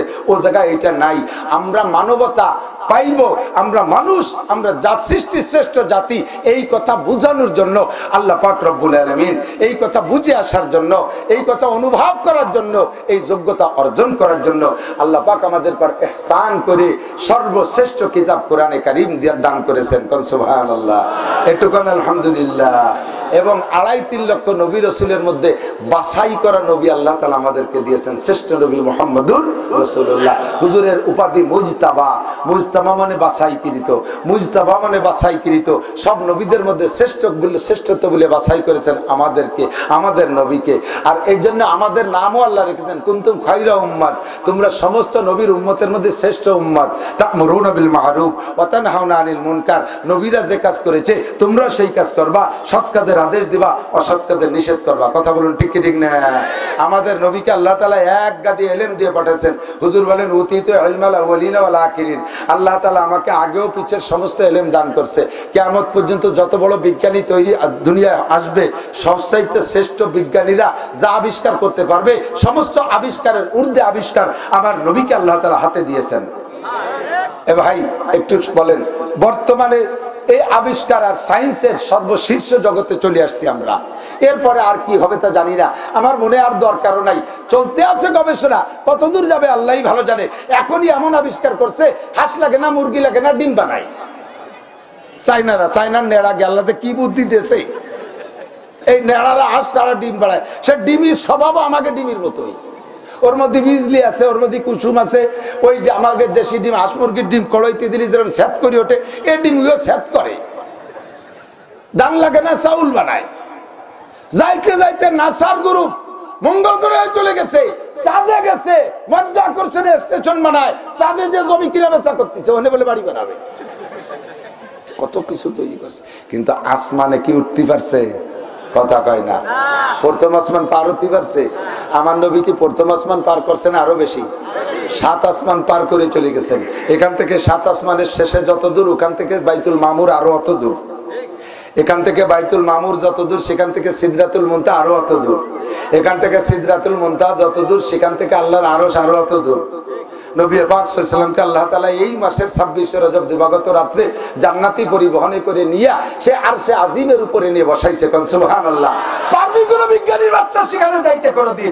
জীবনেও কোনোদিন পারবি না, ঠিক কি না? আর বিভিন্ন বড় বড় মহামনীষীদের কিছু লেখালেখনি, তাদের কিছু প্রবাদ দেখবেন স্কুল কলেজের অলের গায়ে লেখা থাকে, স্কুল কলেজের অলের গায়ে লেখা থাকে, লিখে লিখে নিচে তাদের হাওলা দিয়ে আছে অমকের বাণী, অমকের বাণী, অমকের বাণী। এরকম এক একজন হয়তো 100, 200, 500 বাণী দিয়েছে, 500 ভালো বাণী দিয়েছে। আমাদের সদস্য হুজুর একটা লেখা, তুমি দুনিয়ার সবকিছু পেয়েছো কিন্তু আল্লাহকে পাও নাই, তবে তুমি কিছুই পাও নাই। মুজাহিদে আজম আল্লামা শামসুল হক ফরিদপুরি একটা বাণী, একটা সুন্দর একটা বাণী। এরকম বাণী ইমাম গাজালি দেশে, ইমাম রাজি দেশে, ইমাম পারাবি দেশে, ইমাম ফিসাগুর দেশে, ইমাম আরাস্তা তালিস দেশে, বড় বড় মুসলিম বিজ্ঞানীরাও দিয়েছে, আবার অমুসলিম বিজ্ঞানীরাও দেশে, পণ্ডিতরা দিয়েছে। কিন্তু সব মিলিয়ে যত বাণী হবে, আমার নবীর একার বাণী তার চাইতে 1000 গুণ বেশি। এক একজন এক এক দিকের একটা পরামর্শ দিয়েছে, এক একজন এক একদিন। একজনে বলে আপনাকে লয়ে বিব্রত রহিতে আসে নাই কেহ, অবনি পারে সকলের তরে সকলেই মুরা, প্রত্যেকে মুরা পরের তরে। সুন্দর একটা কথা একজনে লিখেছে, এটা একটা কথা। আর একজনে লিখেছে দুঃখে যাদের জীবন আপনটারে জ্বালিয়ে দিয়ে জ্বালাবি সবার প্রদীপ টিরে, দুঃখে যাদের জীবন গড়া তাদের আবার দুঃখ কিরে, এটা একজন লিখেছে, ভালো একটা কথা বলেছে। কিন্তু আমার নবীর বাণী A to Z, জন্ম থেকে মৃত্যু পর্যন্ত, দুনিয়া থেকে জান্নাত পর্যন্ত যাইতে যেখানে যা লাগবে সব জায়গা আমার নবীর বাণী আছে না নাই? নবী এই বাণী পাইলেন কোথায়? আল্লাহ পাক বলেন আলিফ লাম মিম যালিকাল কিতাবু লা রাইবা ফি। এ আলিফ লাম মিমের কোনো তরজমা নাই, আল্লাহু আলামু বিমুরাদিহি বিযালিকা। এই 3 হরফের তরজমা আল্লাহ জানে, কোন দিনের তরজমা নিয়ে মাথা কাটাকাটির দরকার নাই। এরপরে আল্লাহ বলেন যালিকাল কিতাবু লা রাইবা ফি, যেই কিতাব দিয়ে মানুষকে মানুষ বানানোর চেষ্টা আমি করেছি, যেই কিতাবের অনুসরণ করলে মানুষ মানুষ হয়, আমার নামে মানুষ কামে, আমার দিক নামে মানুষ কামে মানুষ হয়, যেই কিতাব দেখলে জালিকাল কিতাব, ওই কিতাবটা অনেক দূরের কিতাব, আসছে লৌহে মাহফুজ থেকে। লৌহে মাহফুজ বহুদূর, কথা বলেন ঠিক না? আল্লাহর আরশের পাশে লৌহে মাহফুজ, ওই কিতাব ওই দূরের কিতাব। লা রাইবা ফি। এ আমার গাজীরাটের ভাইরা, আমার দিগলের ভাইরা সাক্ষী দেন, আল্লাহর কোরআনের মধ্যে কোনো সন্দেহ আছে? জাররা পরিমাণ। ওর হুকুমের মধ্যে সন্দেহ আছে? কোন জায়গা কি ওর হুকুম আমাদের কি বলা হয় যুক্তির পরিপন্থী আছে? যুক্তির যদি পরিপন্থী মনে হয় তাহলে বুঝবা যে তোমার যুক্তিটা অযৌক্তিক, তোমার যুক্তি সঠিক না, তুমি ভুল ধারণার মধ্যে আছো, তোমার ভুল ধারণার মধ্যে আছো। কাজে ওদের একটা পাইছে যুক্তির মধ্যে ভুল একটা পাইছে, আল্লাহর কোরআনের মধ্যে এক জায়গা ভুল পাইছি। কি ভুল পাইছো? কয় যে একই বাপের সন্তান, ছেলে ও মেয়ে, ছেলে ও মেয়ে একই বাপের সন্তান। সেই জায়গায় আল্লাহ তাআলা বাপের পরিত্যক্ত সম্পত্তি বন্টন করতে যাইয়া ছেলে জালে না কি বলা হয় পুরুষের জন্য 2 ভাগ আর মেয়ের জন্য 1 ভাগ। মেয়েকে অর্ধেক দিল, ছেলেকে ডবল দিল। এইটা আল্লাহ ভুল করলো না? একই বাপেরই তো সন্তান। আল্লাহ কয় যে তুই তো বুঝিস না বলে ভুল ধরছিস, সেদিক টাকা ভালো করে বুঝে নে, এ জায়গা ভুল ধরতে তোরে রাখে নাই। আল্লাহ পাক রব্বুল আলামিন খুব সুন্দর করে ছেলেরে ঠগাই নেই, জিতেই নেই, ছেলেরে ঠগাইছে আর মেয়েরে জিতেইছে। একটু ভালো করে বুঝে দেখ। বাপের 3 কাঠা জমি, 3 কাঠা জমি দিয়ে বাপ মা মারা গেছে, 2জনই, 2টে ছেলে মেয়ে রেখে গেছে। ছেলে মেয়ে 2টের বিয়ে দিয়ে যেতে পারি নাই।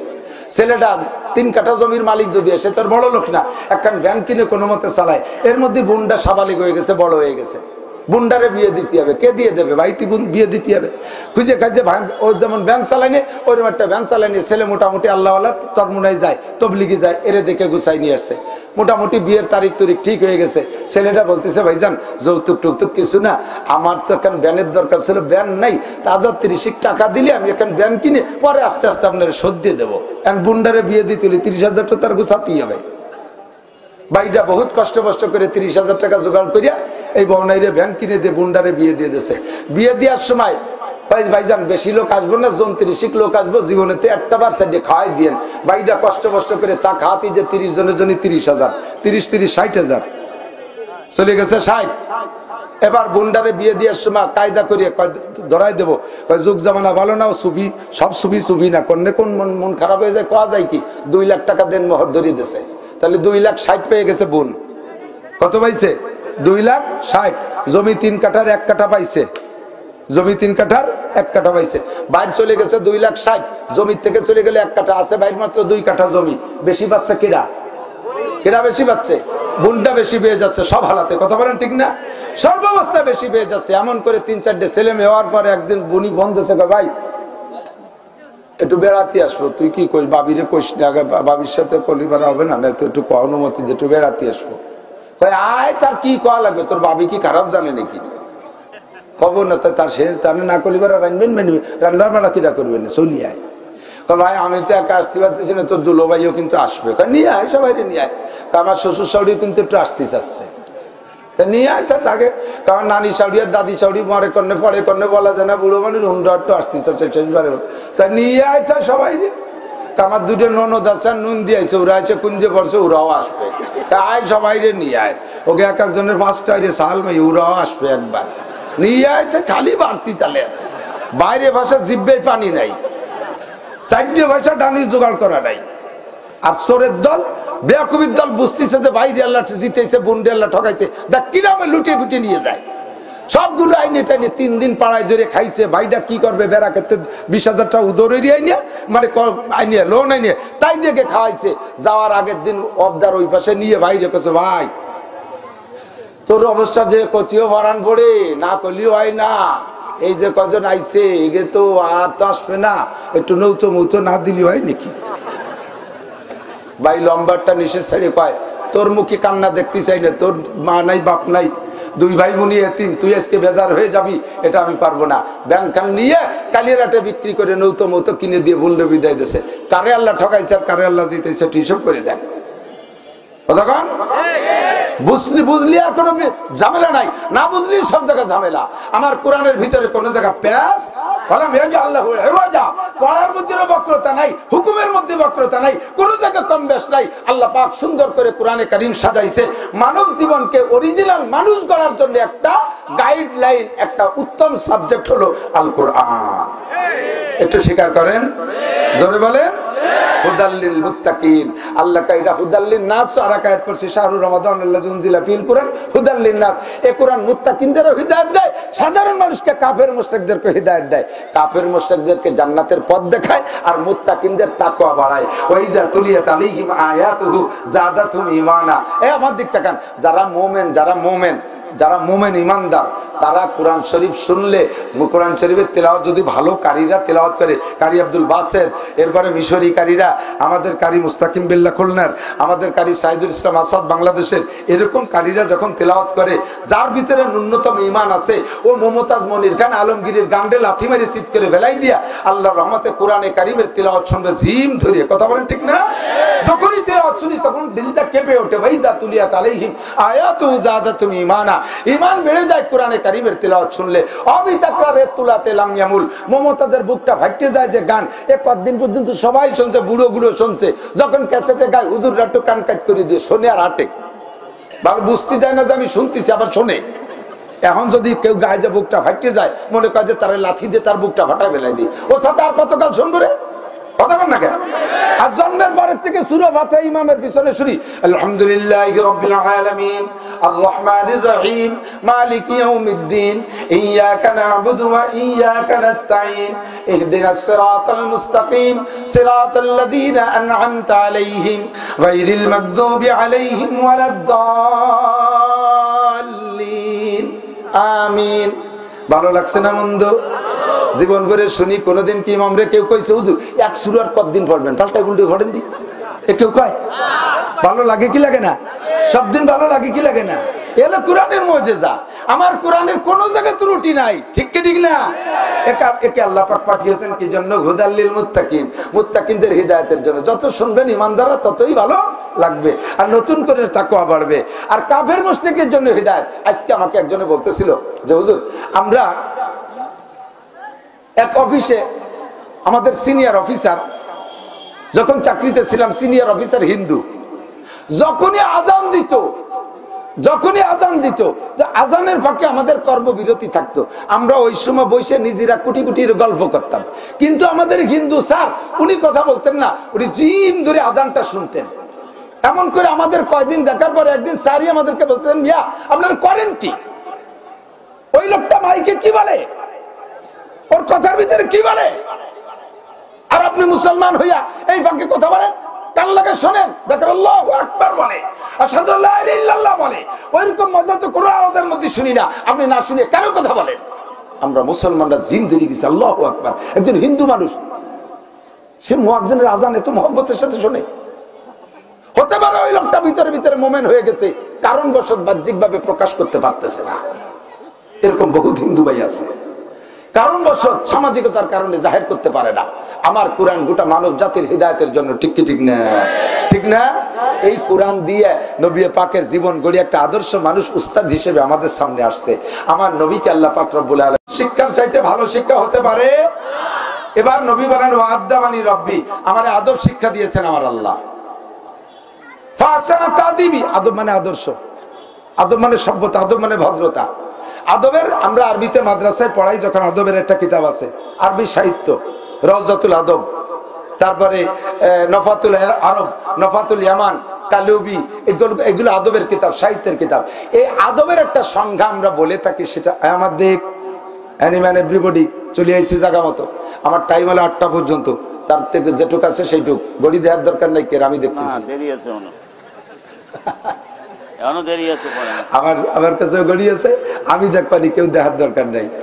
যখন দরকার তখন আমার দিক একজন মানুষের নড়াচড়া করবে না। আমার নবী বলেন আল্লাহ পাক আমাকে আদব শিক্ষা দিয়েছেন। এবার আদব কারে কয় কব? দরকার আছে। বর্তমানে আদবের চরম অভাব। ছোটবেলায় আমরা মাটি দিয়ে করি বানাই অথবা কাজ করি, মার্বেল খেলতাম, মনে আছে মুরব্বীকে? মুরব্বীরা যদি আইসে যেত কড়ি মড়ি ভেলায় তুই ফেন কুটা, ফেন কুড়ানোর সময় তো ওই সময় খেলতে খেলতে ওই ল্যাংটা হইয়ে বসেও খেলতাম। ছোট তো প্যান্ট এক পাশে তুই এ প্যান্ট কুড়ানোর সময় থাকতো না, বাগান ছিঁড়ে দৌড়তাম, ঠিক কিনা? মাত্র মার্বেল খেলা। আর এখন আদব কোথায় গেছে? ছেলেতে বাপরে আব্বা আপনার পকেটে কি সিগারেট আছে?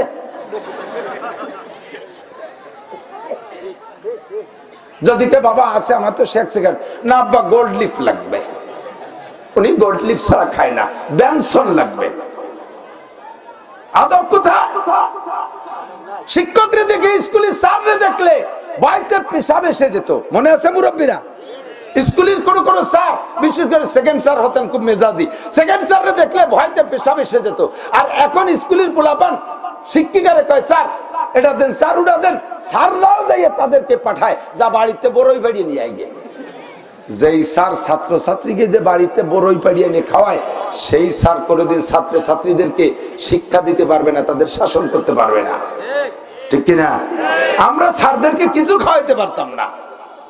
আদবের থেকে নামতে নামতে কোথায় চলে গেছে? আদব বলা হয় ওয়াজুস শাফি মহল্লিহি, যা যেখানে রাখা দরকার তাকে সেখানে রাখার নাম আদব। বোঝেন কথা? আদব কাকে বলে? যা যেখানে রাখা দরকার তা সেখানে রাখার নাম আদব। টুপি যতই কম দাম হোক কোথায় থাকবে? বলেন কোথায়? জাঙ্গে যত বেশি দামি হোক কোথায় থাকবে? পাশায়। লজ্জার কি আছে? জাঙ্গি তো ভরে তো।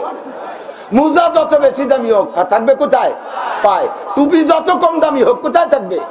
এখন কেনার সময় আপনি ভুল করছেন, আরে টুপিটা তো সবচেয়ে বেশি দাম দিয়ে কেনা উচিত ছিল, তা তো কিনি নে। লুঙ্গি কেনার সময় ভাব দিয়েছিল সিত্রুটির মতো, তাই একটু মাথায় দিয়ে দেয়। এটা চরম অন্যায় করেছেন। পুরো বডির ভিতরে মাথার নাম ইংরেজিতে হেড, আর হেড মানে প্রধান, ঠিক না?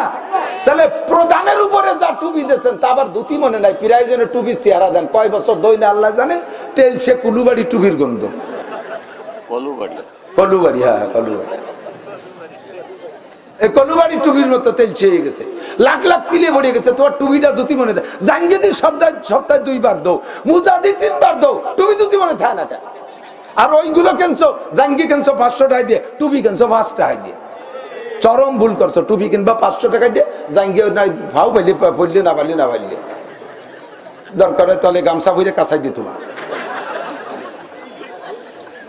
কেনার সময় ভুল করে বেলাইছেন, এই জন্য ব্যবহারের সময় ঠিক করা যাবে না তো।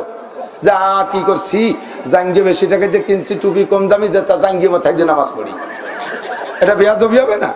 এটা বেয়াদবি। এরকম আদব সব জায়গা আছে। এই যে আজকে ঘরে খাইতে বসছি, দস্তারখান দেশে, এই জায়গাটা জায়গায় পেয়ে যাই, দস্তারখান দেশে, দস্তারখান একটু ময়লা ময়লা, ওইটা উঠে নেওয়ার সাথে সাথে এক ছেলে মাথা থেকে রুমাল বিছিয়ে দিতে গেছে।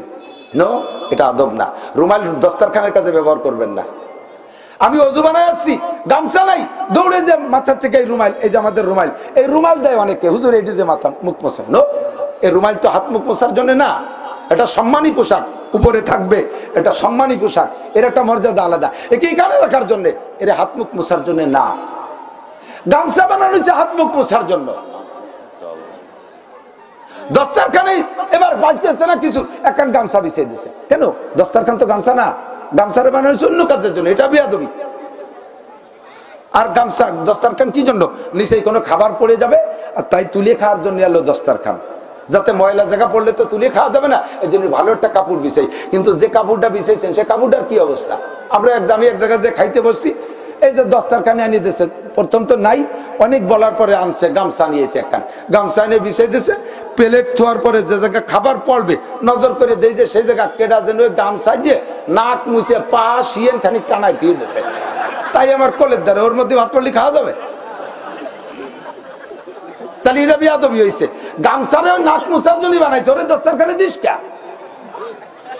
এটা বেয়াদবি।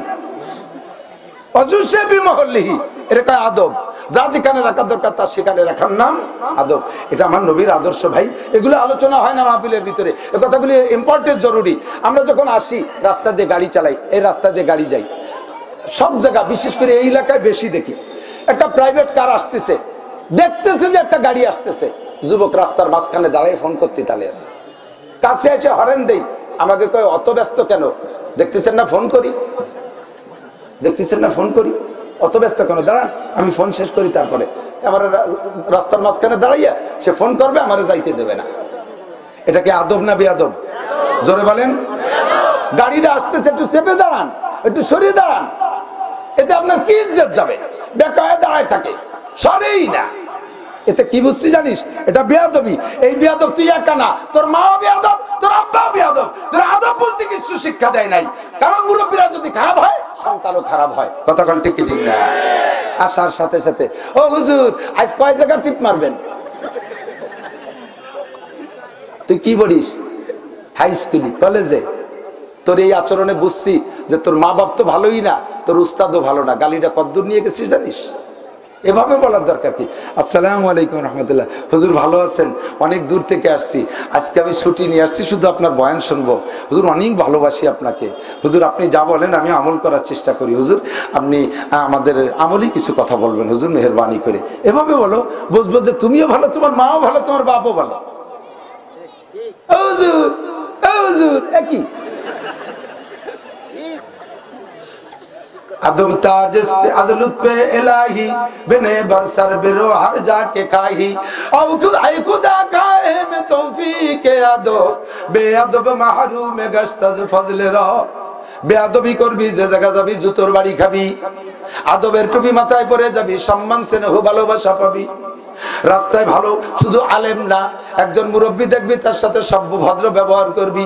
মুরব্বী একজন ব্যাগ নিয়ে বাজারের থেকে যাইতেছে, বুড়ো মানুষ লাঠিতে ভর দিয়ে দিয়ে ব্যাগ টেনে নিতে পারতেছে না। তুমি যুবক দেখেছো, বলবা দাদা আমি কি আপনার ব্যাগটা একটু বাড়ি আগায় দিতে পারি? দেখবা বুড়ো অত্যন্ত খুশি হয়ে বলবে ভাই দাও দাও দাও দাও। ব্যাগটা হাতে নিয়ে বাড়ি আগায় দিছো, এবার তোমারে জিজ্ঞেস করবে তোমার নাম কি? নাম বলছো চেনে না। তোমার আব্বার নাম কি? বলছো চেনে না। এরপরে কয় তোর দাদার নাম কি? দাদার নাম বলার পরে এইবার বুড়ো সুজায় দাঁড়াইছে, ও এই তো তোর দাদার আমি একসাথে পড়তাম, তোর দাদা সেই স্কুলের থেকেই ভদ্র, নিশ্চয়ই সেই দাদার পুতা, তাহলে এত ভদ্র তুই কেন হবি? এই যে কথাটা বলছে, তোমার জন্য এক বস্তা দোয়া দিয়ে দিয়েছে, যে জায়গায় যাবা সে জায়গায় ভালোবাসা পাবা, যে জায়গায় যাবা সেখানে সম্মান পাবা, যে জায়গায় যাবা সেই জায়গায় সফল হতে পারবা। আর ব্যাগ নিয়ে যাইতেছে বুড়ো, তুমি মোটরসাইকেল চালাই যাচ্ছ, বুড়োর দ্বারে যে এমন ভাবে পিক আপ মারছো, রাস্তার মাটিয়ে ধুলো উড়িয়ে বুড়ো চোখ মুখ গুলাই মুলাইয়া বুড়ো ব্যাগ হাতে ছুটিয়ে যে গড়িতে গড়িতে খালের মধ্যে চলে গেছে, লুঙ্গি বাঁধিয়ে রয়েছে আশাইল বাগানে। বুড়ো ওই খালের মধ্যে কাঁদতেছে, আল্লাহ আমার কি মরার ডেট ফেল হয়ে গেছে। কারণ কি হয়েছে? আলে আর আমার দুনিয়ায় থাকতে ভালো যায়, এই শয়তানের বাচ্চা শয়তানকে জ্বালায় রাস্তায় হাঁটতে হাঁটতে দেখো আমার কি রে তুই গেল, তুমি আমার নেও, আমি আর দুনিয়ায় থাকতে চাই। আল্লাহকে না তুমি মরিও না, তোমাকে মসজিদে এখনো মুয়াজ্জিন তৈরি হয়নি, তুমি আজান দাও, আরো 10 বছর ভিতরে তোমাদের এলাকায় মুয়াজ্জিন হবে না, আমি খাতা দেখতেছি। কাজেই 10 বছর আজান দিতে তুমি বুড়োরে লাগবে, তুমি থাকবা, ওই পাংপুরে ফেলাই দিচ্ছি, ওটা টেকবে না। ওটা ঠেকবে না। বুড়ো তুই উঠে যা, লুঙ্গিটা পরে একটু রাস্তায় যাইতে যা। বুড়ো জাড়িয়ে দিলে লুঙ্গি পরে আগায় গেছে, যায় দেখে যে রাস্তার মোড়ের উপরে লোকজন জড়ো সড়ো। কি ব্যাপার এই জায়গায় এত মানুষ? কয় যে এই মাত্র একটা ছেলে পিছনে একটা পাওয়ার ব্যাংক বসানো ছিল, যুবতী মাই একটা হলো পাওয়ার ব্যাংক, ওটা পিছনে বসে পাওয়ার দেয় জন্য মুড়াই ভালো। এই দুটি এসে এই জায়গায় ট্রাকের সাথে বাড়ি খাইয়ে সে পাওয়ার ব্যাংক খালের মধ্যে পড়িয়ে গেছে। আর এই ছেলেটার মাথা ওই পাশে চলে গেছে ট্রাকের, আর এই বডিটা রাস্তায় পড়া মোটর সাইকেল খান চাকার সাথে পেঁচা গেছে। বুড়ো এসে দেখেছি ইরে তুই এই পেট্রোল আমার ফেলাই দিয়ে আসলো। কই আল্লাহ তুমি দোয়া এত তাড়াতাড়ি কবুল করে ফেলাইছে। হাইসে উড়াই দিস, কপাল পড়বে কিন্তু। সবক রে ফাতাবির ইয়াউলিল আবসার। এই রাতটা ভর আজ ৬ মাস রাস্তায় ঘুরি, ২৫ বছর হজের ময়দানে রাস্তায় কত তোর মতো যুবক আমি ফেলানো দেখলাম। এই সমস্ত পাঙ্কু যুবকরা যারা আমাদেরকে মূল্যায়ন করে না, ভ্যালু দেয় না, মোটর সাইকেলে বাড়িতে আমাদের প্রাইভেট কার সিট করে ফেলাই দিতে চায়। ওরকম ৪০তে পড়ে যাবি, বেশি দিন টিকতে পারবি না। মস্তানি করিস না, পাগলামি করিস না, এটা বেয়াদবি। বেয়াদবরে আল্লাহ তাআলা সহ্য করে না। আবু জাহেল বেয়াদব, আল্লাহ তাআলা সয় নাই। ফিরআউন বেয়াদব, আল্লাহ তাআলা সয় নাই। নমরুদ বেয়াদবি করেছে ইব্রাহিম আলাইহিস সালামের সাথে, আল্লাহ তাআলা সহ্য করতে পারে নাই। কারণ হামান সাদ্দাত বেয়াদবি করেছে, আল্লাহ তাআলা তাদেরকে শেষ করে দিয়েছে। তুইও বেয়াদবি করবি, বেশিক্ষণ টিকতে পারবি না। সভ্য হও, ভদ্র হও, নম্র হও, শালীন হও, তুমি শিষ্টাচার হও, তাহলে দেখবা মানুষে তোমার দোয়া করবে। ভদ্র ছেলে অমায়িক কলেজে পড়ি, তার চাল চলন সেরকম না, এদিকে আমি যেন মাদ্রাসায় পড়ে। তুমি এরকম হও, তুমি এরকম হও, তাহলে সবাই তোমার প্রশংসা করবে। হুজুর বলেন, আল্লাহ পাক বলেন, লাকাদ কানা লাকুম ফি রাসূলিল্লাহি উসওয়াতুন হাসানাহ। এ আমার পর্দার আড়ালের মা ও বোনেরা, তোমাদেরও পারিবারিক আদব আছে, তোমাদেরও পারিবারিক আদব আছে। শ্বশুরের সাথে সদ্ব্যবহার করবা, শ্বশুরকে আব্বা কয়ে ডাকবা, শাশুড়িরে আম্মা কয়ে ডাকবা, তাদের সাথে মিষ্টি ভাষা ব্যবহার করবা। তুমি স্বামীর সাথে সদ্ব্যবহার করবা, স্বামীর সাথে তুমি ব্যবহার, তুমি শব্দটা বাংলাদেশে উচ্চারণ হয়, ব্যবহার হয়। স্বামী স্ত্রী তুমি তুমি বলা বলি চলে, তবে আমার মনে হয় যে স্বামীকে তুমি বলা ভালো না, স্বামীকে আপনি বলাই উচিত। স্বামীর ছোট ভাই যে ওই মহিলার দেবর হয়, এ দেবরে কয় ভাই, তারে কয় আপনি আপনি, তার সাথে আলাপ করে। স্বামীর সাথে তুমি তুমি করে। আরে তুমি হারাম না, হারাম না। তুমি থেকে বাংলাদেশে যেহেতু সম্বোধনের ৩টে শব্দ, ১ নম্বরে আপনি, সেকেন্ড তুমি, লাস্টে এলো একেবারে নিচু ভাষা তুই। ছোটদের জন্য তুই, সমসাথীদের জন্য তুমি, বড়দের জন্য আপনা আপনি। যেহেতু বাংলায় ৩টে শব্দ পার্থক্য আছে, ৩টে শব্দের ৩ রকম মর্যাদা, তাহলে আমার এই সর্বশ্রেষ্ঠ সম্মানী শব্দটা কে পাবে? যে আমার কাছে সবচাইতে বেশি সম্মান পাবে। হাদিসে আছে, আল্লাহ নবী বলেন, লাউ কুনতু আমিরান লি আহাদিন লি আইয়াসজুদা লা আমারতুন নিসা আইয়াসজুদনা লি আজওয়াজিহিন্না। যদি দুনিয়ার মানুষকে মানুষের জন্য সিজদা করা জায়েজ রাখতাম, যে মানুষে মানুষকে সিজদা করতে পারবে, মানুষে মানুষের পায়ে সিজদা করতে পারবে, এইটা যদি বৈধ হতো, তাহলে সমস্ত নারীদেরকে বলতাম তোমরা আব্বারে সিজদা করবা না, পীররে সিজদা করবা না, উস্তাদরে সিজদা করবা না, শ্বশুর শাশুড়িরে সিজদা করবা না, একমাত্র স্বামীর পায়ে সিজদা দিবা। স্বামী তোমার কাছে সিজদা পাওয়ার মতো সম্মানী, স্বামী এত বড় সম্মানী, সেই স্বামীর সাথে সর্বোচ্চ সম্মানী শব্দটা ব্যবহার করাই এটাই নিয়মে চায়। কাজেই স্বামীর সাথে আপনা আপনি ব্যবহার করেন। আর যদি তুমিতে আলোচনা করেন, তাহলে তুমি থেকে রাগারাগি বাজে গেলে তুইতি নামতে মাত্র 1 ক্লাস, গ্যাঞ্জাম বাজে গেলি তুমি তুমি চলতেছিল। এরপরে যদি লাগি যে চিনি তোরে, যদি স্বামী রেখা চিনি তোরে, তাহলে আয় তোরে চিনেই ছাড়িয়ে দেই। কিন্তু আপনি থেকে তুইতে আসতে 2 ক্লাস পার হওয়া লাগবে। আপনি থেকে তুমি, তারপরে তুই, এত দূর আসে না, এত দূর আসে না। আর আপনি থেকে তুমিতে আসলে অতটা রিয়েকশনও হয় না। আদব শেখো, কথা বলা শেখো, ভদ্রতা শেখো, সবার সাথে সেভাবে করো। আত্মীয় স্বজন একটু না বলে পারি না, এদিকে আসেন। বুন্ডা বিয়ের পরে চলে গেলে বাপের বাড়ির থেকে যদি সম্পদ তারা হারাহারি মতে নিয়ে যায়, তাহলে ভাইরা যে কষ্ট পায় তার চাইতে ভাই বউরা কষ্ট পায় বেশি। হয়ে দেয় যে আইসিয়ে দেয় হিসকে নিয়ে, তোর বংশ যেন আসে জম্মের খান খাওয়া দিবালি, যা ভাবি নিয়ে গেলি সুরিয়ে মুড়িয়ে কুড়োই কাছাইয়া, এরকম কয় না কেন? তা বলবেন কেন? ওদের হক ওরা নেছে, আপনি রাগ করবেন কেন? তাদের পাওনা আপনি রেখে খাবেন কেন? এটা আপনার জন্য শুয়োরের গোস্ত খাওয়ার মতো আরাম হবে। বুন্দার হক ভাইরা কৌশল করে ফিকা ফকু দিয়ে মারিয়ে খাবেন, এটা শুয়োরের গোস্ত খাওয়ার চাইতে হারাম। পরের হক খাইছেন, শুয়োরের গোস্ত খাইলে আপনি তওবা করলে মাপ হবে, কিন্তু বোনের হক মারিয়ে খাইছেন, এটা তওবায় মাপ হবে না। কোটিবার আস্তাগফিরুল্লাহ বললে হবে না, 50 বার উমরা করলেও কাম হবে না। ওটা তারে কিয়ামতের ময়দানে যে দেয়াই লাগবে। আর সে তার হকটা নিয়ে গেছে, এই জন্য তার আত্মীয়তা ধুয়ে দিলেন কেন? আর সে নেবেই বা না কেন? তার বিয়ের পরে তার ছেলে মেয়েগুলো আসে, আপনার বউ তাকে পাতে ভাত দেয় না। আমার ভাবি সাহেবরা ভালো করে মনে রাখবেন, এটা আদব। ননদরা আসলে, ননদের ছেলে মেয়েরা আসলে তাদেরকে খুব যত্ন করবেন, খুব খাওয়াবেন, মোহাব্বত করে খাওয়াইয়া এরপরে যাওয়ার সময়, বিদায় নেওয়ার সময় ননদকে কাছে দিয়ে দেবেন, এই সালেহা, মা হিসাব তা হিসাব আছে না, ওনটা তো বুড়ো মানুষ, কি ভালো খায়, কত কয় যে না আপনার এর মধ্যে অভাবের মধ্যে আমি কব না, না ক আমি একটু ব্যবস্থা করে দিই। যা পারো 2 খান শীতেই ভিটে, 2 খান রুটি, একটু পেয়ালায় একটু শাক রান্না, একটু গোশের ঝোল, একটু চিংড়ি মাছ, এই একটু টুপলা করে দিবা। ওই মহিলাটা শ্বশুর বাড়ি নিয়ে যাইয়া শ্বশুর চাউরিরে খাওয়াইলে তারও জায়গা গ্রহণযোগ্যতা বাড়ে, তারও আদর বাড়ে, আর তোমার সাথে এদের সম্পর্ক ভালো হয়। তুমি এক সময় গেলে তারা গরু জবাই দিয়ে তোমারে খাওয়াবে। এইটা মোটে মহিলারা বুঝতে রাজি না। এটা কিন্তু আদবের ভিতরে, এই আদব আদর্শ আমার নবী শিক্ষা দিয়েছে। লাকাদ কানা লাকুম ফি রাসূলিল্লাহি উসওয়াতুন হাসানাহ। নবীর আদর্শ আমাদের ভিতরে সব জায়গা আমাদের জন্য উত্তম আদর্শ। কথা বলুন ঠিক ঠিক না? এগুলো শিখে আমলে আনা যাবে না ইনশাআল্লাহ? শেখা যাবে না? চেয়ারম্যান সাহেবকে চেয়ারম্যান সাহেব হিসেবে সম্মান, সে যেমন মানুষ তাকে সেরকম সম্মান করতে হবে। আনজিলিন নাসা মানাজিলাহুম, যে যেমন তাকে সেখানে রাখেন, যে যেখানে তার যোগ্য তারে সেখানে রাখেন, তারা সেভাবে সম্মান করেন। আড়ালে সমালোচনা করে কি হবে? হ্যাঁ, চেয়ারম্যান কি ইস্যু বোঝে না, তুমি জম্মের বোঝা বোঝে তো তোর তো যেটা ভোট দেয় না। চেয়ারম্যান এ করে ও করে তা করে, তাহলে পরবার 3 বার হয় কি এরিয়া? যেবার হয়েছে এবারও কি ভোটপাতি কম পাওয়া লাগছে নাকি? খালি ফালতু সমালোচনা বাদ দিয়ে নিজেই সামনের দিকে বড় হওয়ার চেষ্টা করো। সমালোচনা যখন বসে তখন কেউ রে ছাড়ে না। হযরত মাওলানা লোকমান হাকিম সাহেব বুজুর্গ মানুষ, এর সরল মানুষ। আমাদের এই পাশের উলামায়ে কিরামদের ভিতরে 2টি আলেম খুবই নম্র ভদ্র এবং কি বলা হয় খুব সুফি বুজুর্গ মানুষ। তার ভিতরে হুজুর একজন, আর একজন কালীগঞ্জের মাওলানা, ভুলে গেছি, কাশিয়ানী হুজুরের খলিফা, একেবারে মাটির মানুষ, দুনিয়া কেমন বোঝেই না। এই সকল মানুষের সমালোচনা করে। সমালোচনা করলে গীবত, আর গীবত করলে জিনার চাইতে বড় অপরাধ। আমরা এর থেকে বেঁচে চলবো, পারবো না ইনশাআল্লাহ? আমাদের আদব আর আদর্শের জন্য সামনে রাখবো কোরআন।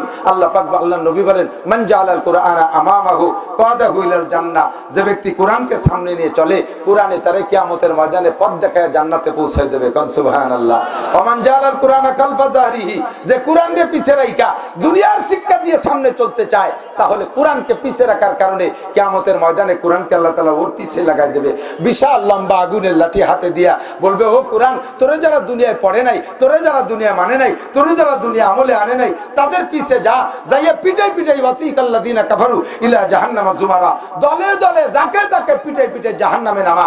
তোরে কেন তারা পড়তে রাজি হয় নাই? ও আমার যুবক, প্রাণ প্রিয় যুবক, এদিকে আসো। তুমি দুনিয়ার সব শিক্ষা অর্জন করেছো, কিন্তু আল্লাহর কোরআন পড়ো নাই, তাহলে তুমি কিন্তু এখনো জিরোতে দাঁড়িয়ে আছো, খুলনার 0 পয়েন্টে আছো। এখনো তোমার নামে কোনো সংখ্যা তৈরি হয় নাই। সংখ্যা ছাড়া 0 আছো যদি তুমি কোরআন শিখতে না পারো। আল্লাহ নবী বলেন, ইন্নাল্লাযী লাইসা ফি জাওফি শাইউম মিনাল কুরআন কাল বাইতিল খরিব। যার সিনার মধ্যে আল্লাহর কোরআন নাই, ওর সিনাটা বিরান ঘরের মতো, পরিত্যক্ত ঘরের মতো। দামি একটা ঘর বানাইয়া ফেলাই দিয়ে 10 বছর রয়েছেন ঢাকা, এসে দেখবেন যে ওই ঘরের ভিতরে সাপ বিচ্ছুর আড্ডা হয়ে গেছে, ইন্দুর বান্দর সুসসিকের আড্ডা হয়ে গেছে, ওর ভিতরে বিভিন্ন প্রকার নোংরা প্রাণী বসবাস করে। সেম আপনার সিনের ভিতরে আইএ আছে, বিএ আছে, এমএ আছে, ডাক্তারি আছে, ইঞ্জিনিয়ার আছে, বিজ্ঞানী আছে, আল্লাহর কোরআন নাই। আপনার সিনের ভিতরে শয়তান, বিভিন্ন প্রকার শয়তান ঢুকে আপনাকে কুমন্ত্রণা দিয়ে মানবতার থেকে নামাই ফেলবে, পশুর চাইতে আপনাকে নিচু করে ফেলবে। এই জন্য আপনার ভিতরে থাকা দরকার কোরআন। আল্লাহর কোরআন যার মধ্যে নাই, ওই লোকটা একেবারে ফকির, ওর চাইতে বড় মিসকিন নাই। আমি আপনাদের কাছে বলতে চাই, দিক থাকান, যে সমালোচনাগুলো যুবকদের সম্পর্কে করলাম, ওই সমালোচনাগুলো ইনশাআল্লাহ আমি মাদ্রাসার ছেলেদের করার সুযোগ রাখি না, মাদ্রাসার ছেলেদের সুযোগ রাখি না। মাদ্রাসার ছেলেরা বিনয়ী হয়, এরা মিষ্টিভাষী হয়, এরা সালাম দেয়, চেহারার ভিতরে নূর চমকায়, এরা অভদ্র হয় না, পরের গাছের নারকেল চুরিয়ে রেখায় না, মুরগির খোপ ধরে নিয়ে চুরিয়ে রেখায় না, পরের গাছের খেজুরের রস চুরিয়ে রে পারি একে ঢিলের মধ্যে মুতিয়ে থই না, পরের মাইয়ের গায়ে অ্যাসিড মারে না, এর শিং কেটে চুরিয়ে আরে না। এই আকামগুলো আমার তালবে আলিমরা করে না। বিড়ি, সিগারেট, মদ, গাঁজা, ফেন্সিলিন, হিরোইন, আবার ট্যাবলেট এগুলো তারা খায় না। অভদ্রতার যা আছে এগুলো তারা করে না। এরা নম্র হয়, ভদ্র হয়। কেন? এদের সিনের মধ্যে আল্লাহর কোরআন আছে, হুদাল লিল মুত্তাকিন। এদের সিনের মধ্যে আল্লাহর কোরআন আছে। স্কুলে পড়ো যুবক, এই এই ভালো করে পড়াশোনা করবি, মন দিয়ে করো, সবে বিদ্যা উপার্জন, সকল দানের চেয়ে বিদ্যা মহাদান, এই দান নাহি কেউ নিতে পারে কেড়ে, যতই করিবে দান ততই যাবে বেড়ে। ভালো করে লেখাপড়া শেখো, তুমি ডাক্তার হও, ইঞ্জিনিয়ার হও, তোমারে কিন্তু আমি সমালোচনা অধিক দিয়ে করছি না, কিন্তু কোরআন শূন্য ডাক্তার হয়েও না, তুমি কোরআন শূন্য ইঞ্জিনিয়ার হয় না, কোরআন শূন্য বিজ্ঞানী হয় না, সিনের মধ্যে কোরআন নিয়ে ডাক্তার হও, তোমার দ্বারা জাতি সঠিক খেদমত পাবে। সিনার মধ্যে কোরআন নিয়ে তুমি ইঞ্জিনিয়ার হও, তোমার দ্বারা দেশের সঠিক সেবা হবে। সিনার মধ্যে কোরআন নিয়ে চেয়ারম্যানই করো, তাহলে চেয়ারম্যানিটা সুন্দর হবে। সিনার মধ্যে কোরআন নিয়ে এমপিগিরি করো, তাহলে জাতি সঠিক এমপিতে তোমার ডিউটি সঠিক খেদমত পাবে। এরকম কোরআনের বদৌলতে আল্লাহ তাআলা মানুষকে আসল মানুষ বানায়, কোরআনের বদৌলতে মানুষকে আসল মানুষ বানায়। আর যতদিন পর্যন্ত কোরআনের প্রতিষ্ঠান দুনিয়ায় থাকবে অতদিন দুনিয়া থাকবে, আর কোরআনের প্রতিষ্ঠান থাকবে না তো দুনিয়াও থাকবে না। কথা বলেন ঠিক না? আমরা কি এখন দুনিয়ায় আছি না নাই? আরো কিছুদিন দুনিয়ায় থাকতে চাই? কথা কয় না রে। আজই মরে যেতে চান কেউ? আছেন? আছেন? আমি তো অনেকদিন হায়াত চাই। আমি দোয়ার মধ্যে বলি, আল্লাহ তুমি সুস্থতার সাথে, ইজ্জতের সাথে, সুস্থতার সাথে, আমার দিক সুস্থতার সাথে, ইজ্জতের সাথে, প্রশস্ত হালাল রুজির সাথে লম্বা হায়াত দান করো। বলেন আমিন, বলেন আমিন। এই তিনটে জিনিস দরকার আছে না নাই? লম্বা হায়াত পাইছেন কিন্তু প্যারালাইসিসে বারান্দায় পড়ে রয়েছেন, ওই হায়াতের কি দাম? কোনো দাম নাই। সুস্থ আছেন কিন্তু অভাবে মরে যাচ্ছেন, বড় কষ্ট হয়, ইমান ঠিক রাখা কঠিন, ঠিক না? সুস্থ আছে, কি বলা হয়, সুস্থ আছেন অভাবও নাই, কিন্তু এমন অন্যায় করে ফেলাইছেন সমাজে মুখ দেখানো যায় না, বেরোলেই মানুষের নিন্দা করে, তাহলে এর নাম হলো অপমানই জিন্দেগি। এটারও দাম নাই, এটারও দাম নাই। এজন্য তিনটে দোয়া করবেন, সুস্থতার সাথে, ইজ্জতের সাথে, প্রশস্ত হালাল রিজিকের সাথে। আল্লাহ আমাদের সবাইকে লম্বা হায়াত দান করো। একটু সবাই বলি আমিন। তাহলে বেঁচে থাকতে হলে সুস্থতার সাথে জমিনটা থাকতে হবে পায়ের নিচে। জমিন যদি না থাকে বেঁচে থাকবেন কোন জায়গায়? আরে জমিন থাকবে যতদিন দুনিয়ায় এই এলমে দিন থাকবে, কোরআনের এলেম থাকবে, অতদিন জমিন থাকবে। নইলে জমিনটা ইসরাফিল আসলামে হুতে উড়িয়ে চলে যাবে। আর এই জমিনটা থাকবে অতদিন যতদিন দিনী এলেম থাকবে, দিনী এলেম থাকবে অতদিন যতদিন মাদ্রাসার শিক্ষা থাকবে। কাজে আমরা জান দিয়ে, মাল দিয়ে, সর্বকিছু দিয়ে আমরা মাদ্রাসার পক্ষে থাকতে রাজি আছি না ইনশাআল্লাহ? রাজি আছেন না ইনশাআল্লাহ? এবছর হজ প্যাকেজ শুনলাম 7.5 লাখ টাকা, 7.5 লাখ টাকা হজ করতে লাগবে বলে। 6 লক্ষ 7.5-এরও বেশি, 6,86,000 টাকা ধরছে হজের প্যাকেজ। বলেন কয়জন মানুষ হজে যাবে? কাজেই উমরায় যাইতেছে বেশি, তবুও একটা বার হলেও জীবনে মক্কা মদিনারে উমরার মাধ্যমে হলেও চোখে দেখার শখ আছে না নাই? কথা বলেন। আল্লাহ আমাদের সবাইরে নসিব করে, বলেন আমিন। সবাইরে নসিব করে, বলেন আমিন। আমাদের এই মহিষদী মাদ্রাসা 45 বছর, 45তম বছর, আলহামদুলিল্লাহ লম্বা হায়াত পাইছে। আমার সুলতান শাহী মাদ্রাসার বয়স 36 বছর, তার ভিতরে প্রথম দিক দিয়ে 26 বছর চলে গেছে একখান ঘর, একটা ঘরের উপরে 26 বছর। মাদ্রাসায় শুধু কিরাতখানা আর এই 2-3 জামাত ছিল, 5-7 জন ছাত্র ছিল, 2-3 জন হুজুর ছিল। আমি 2013 সালে হাতে নিছি। 13 সালে হাতে নেওয়ার পরের থেকেই মাত্র 10 বছরে আল্লাহ তাআলা আমার মাদ্রাসাটাকে যেমন মাদ্রাসা ফিকির করতেছিলাম, এখনো ততদূর যেতে পারিনি, আলহামদুলিল্লাহ একটা দেখার মতো পরিবেশ করে দিয়েছে। একটা সুন্দর, আমার ওখানে দাওরায় হাদিসে বছর 18 জন। গত বছর সর্বপ্রথম দাওরা করেছি গহরডাঙ্গা শিক্ষা বোর্ডে। দাওরায় আমার মাদ্রাসার ছেলে 1 নম্বর হয়েছে। গহরডাঙ্গা বোর্ডে, হাইয়াতুল উলিয়ার সিরিয়াল অনেক দূরে, গহরডাঙ্গা বোর্ডে 1 নম্বর হয়েছে। এবার তার চাইতে ভালো রেজাল্টের আশা করতেছে আলহামদুলিল্লাহ। আমার মাদ্রাসার ছাত্রে ভরপুর, আদর্শ পরিবেশ, গেলে দেখবেন ইনশাআল্লাহ। আপনাদের মাদ্রাসার বয়স অনেক, মাদ্রাসাটা আরো সুন্দর হতে হবে। এখানে আমরা অনেকের বাড়ি বিল্ডিং আছে, অনেকের বাড়ি পাকা পায়খানা আছে, অনেকের দামি দামি বিল্ডিং আছে, দামি দামি গাড়ি আছে। আল্লাহর রসুলের মেহমানরা ভাঙ্গা ঘরে কেন থাকবে? এরা এত কষ্টে কেন থাকবে? এদের বিল্ডিংটা কনজাস্ট কেন হবে? চাপা চাপার মধ্যে কেন থাকবে? আমরা যার যার নিজস্ব ইনকাম দিয়ে, এই যে ওটা শুরু হয়ে গেছে, বুঝে ফেলাইছে যে কালেকশন করবে, আমরা বসে থেকে লাভ নাই। যারা উঠবে বুঝবো তারাই মাদ্রাসার পরম শত্রু। শত্রু যে কজন উঠে আটা দেন আমি ডাকে দেখা দেবো, বছর ভরে ওকে খেপাই নিয়ে বেড়াবেন। আপনারা পারবেন খেপাতি? পারবেন ইনশাআল্লাহ। তুই মাদ্রাসার শত্রু চিনে রাখবেন, যে উঠবে তারে। এত তাড়াতাড়ি পেশাব আসার কথা না, আর উঠলি বুড়ো কয়জন ওঠার কথা, সে বুড়ো কয়জন গাঁথি মারিয়ে বসে রয়েছে, যুবকরা ওঠে। পেশাব আসলে এক বুড়োকে উঠবে। তোমাকে এই বয়সে ডায়াবেটিস হলে আর কয়দিন পর তো কি হবে তা আল্লাহই জানে। বালতি বইতে রাখা লাগবে সবসময়, নড়াচড়া হবে না। আমি কালেকশন পারি না, কালেকশন মর্মের কিছু বলি না, শুধু এতটুক বলি যে আল্লাহ তাআলা তৌফিক দিয়েছে। আমরা কিন্তু 4 ভাই হুজুর, আমার 4 ছেলে হাফেজ, 1 মেয়ে হাফেজ। আমার বাড়ি হুজুরির অভাব নেই। আমার 4 ভাই হাফেজ মাওলানা, ভাইদের ছেলে মেয়েরাও সব হাফেজ মাওলানা হয়ে গেছে, যাচ্ছে পড়তেছে। কেউ হয়ে গেছে, কেউ লাইনই আছে। আমার গোষ্ঠী ভরিয়ে হুজুর আর হুজুর, 15 জনের উপরে খালি এইরকম সাইজের মাদ্রাসার মোহতামেম আছে, সাইকুলাদিস আছে কয়েকজন, মুহাদ্দিস আছে কয়েকজন। আমার গোষ্ঠীতে হুজুরির গোষ্ঠী, ডাক্তার ইঞ্জিনিয়ার আছে, চেয়ারম্যানও আছে, সবই আছে। তো এর ভিতর দিয়ে আমার মা বাপের মারা যাওয়ার পরে মিলাদ দিতে কোনো হুজুর ডাকা লাগে না, এর জন্য কোনো দিনক্ষণ লাগে না, রাত্রে শুইও মিলাদেরটা পরিবেলা দিতে পারি। যে যেখানে আছিস মিলাদ পর, সকালবেলা জিলাপি কিনে খাবো, এ আমাকে করা লাগে না। বাপ মারা গেছে 7 সালে, মিলাদ আইজও দেইনি, কোনোদিন দেইনি, আর দেবো না নিয়ত করছি। এই বছর 2022 সালের ডিসেম্বরের 2-3 তারিখ আমার মাহফিল গেছে। এটা জাস্ট আল্লাহ তুমি সাক্ষী, কি জন্য বলতেছে, তুমি মনের খবর জানো, আপনাদের একটা বুঝ তৈরি করার জন্য। অনেকে বলে যে হুজুররা এত টাকা নিয়ে কি করে, একটু যাইয়ে দেখে আসেন কি করে। আমি এখান থাকলাম, খাতাটা দেখে আসেন। আমি জানি না, আমি শুধু দিতে আসি তো আসি। হিসাব দিল কেশিয়ার সাহেব, এই বছর 2022 সালে 35 লাখ টাকা আমার দেওয়া মাদ্রাসায়। আমি 1 টাকাও বেতন নেই না, মাদ্রাসার 1 মুঠ খাইও না, আমার টাকার কিনা চাউল গুলা ভরা রয়েছে, আমি 1 লোকমা ভাতও খাই না মাদ্রাসার। 35 লাখ টাকা দেওয়া, ডিসেম্বরের পরে আরো প্রায় 1.5 লক্ষ টাকা দেওয়া হয়ে গেছে। ছুটির সময় সবে বরাতে উস্তাদদের বেতন দিয়ে বাড়ি পাঠাই দেবো ইনশাআল্লাহ। আমার ইনকামের টাকা ওখানে চলে যায়। বাপের নামে মিলাদ দিয়ে কি করব? সারা মাদ্রাসায় যা পড়াপড়ি হচ্ছে ওইটা আমার আব্বা মা পাইতে তালে আছে। হাদিস কোরআন অবিরাম 24টা ঘন্টা কোরআনে তিলাওয়াত আমার আব্বা মা পাইতে আছে। আমার মিলাদের দরকার কি? অনেকে হুজুররা পরের বাড়ি মিলাদ দেয়, নিজেরা মিলাদ দেয় না। আর ওইটা মিলাদ দিয়ে কি হবে? মিলাদ তো কলা গাছ, এক কান কাটি ঘাড় পরে আর কলা হয় না। আর আমি লাগাইছি আম গাছ, আমি লাগাইছি বাপের জন্য কাঁঠাল গাছ। যদি আব্বা মার নেক সন্তান হয়ে থাকেন, আব্বা মার সুসন্তান হয়ে থাকেন, তাদের ভিটায় বসবাস করেন, তাদের রেখে যাওয়া গাছপালার ফল ফ্রুট খাচ্ছেন, তাদের রেখে যাওয়া জমির ফসল খাচ্ছেন, তাহলে নেক সন্তান যারা আছেন, আব্বা মার রুহের মাগফিরাতের জন্য একটু স্থায়ী একটা আম গাছ, একটা কাঁঠাল গাছ লাগান, একটা নারকেল গাছ লাগান। মাদ্রাসার প্রয়োজন কোথায় সে জায়গা দেখে দেখে কিছু কিছু দান করেন। হুজুর হয়তো বিল্ডিং করবে, 1000-2000 ইট লাগবে, 5000 ইট লাগবে, 10,000 ইট লাগবে, 20,000 ইট লাগবে, লাখ লাখ টাকা বিভিন্ন জায়গায় নষ্ট করতেছেন। আব্বা আমার সদকায় জারিয়া রুহের মাগফিরাতের জন্য থাকলে কোনো মহব্বতের বান্দা, আমি কোনো এরিয়া দেব না। 1 লাখ দেন, 2 লাখ দেন, 5 লাখ দেন, মহব্বতের সাথে মাত্র 5 মিনিট আমার কালেকশনের টাইম। আজকের পকেটে সবচেয়ে বড় যে টাকাটা আছে ওই টাকাটা রেডি করে ফেলেন। আজকের পকেটের বড় টাকাটা আল্লাহ পাক আপনাকে এর চেয়ে 10 গুণ দেবে। জান্নাতে যাইতে যত লাগে তত দেবে। আল্লাহ পাক আপনাকে বদরি সাহাবাদের সাথে জান্নাতি করে দেবে। আল্লাহ পাক আপনাকে আনসার সাহাবাদের সাথে জান্নাতি করে দেবে। মৌসুমি ফসলের 40 ভাগের 1 ভাগ মসজিদে মাদ্রাসায় দিয়ে দেবেন। ইরিধারের 40 ভাগের 1 ভাগ বের করে এই মাদ্রাসায় অর্ধেক দেবেন, আর অর্ধেক অন্য মাদ্রাসায় দেবেন।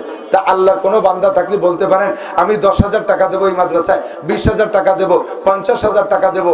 আল্লাহ তাআলা বড় ধরনের রোগ থেকে রক্ষা করবে, মালি মামলা থেকে হেফাজত করবে, মক্কা মদিনা জিয়ারত নসিব করবে, বংশে যারা কবরে চলে গেছে জান্নাতি করবে। আপনার আব্বা মা আপনার দিকে তাকায় বসে আছে, আমার জামাল, আমার কামাল, আমার লালটু বল্টু, জুয়েল টুয়েল, টুলু লুলু, ওরা বসে আছে। ওই পাশে মহিলাকে ভিতরে ডলি ফলি বসে আছে। এরা আমাদের জন্য কি পাঠায় তাই দেখতে জন্য আব্বা মা তাকায় রয়েছে। একটু নেক সন্তান একজন মানুষ একটু দাঁড়ায় বলেন যে হুজুর আমি এই দেবো ইনশাআল্লাহ, তার জন্য দোয়া করে দেবো ইনশাআল্লাহ। আছেন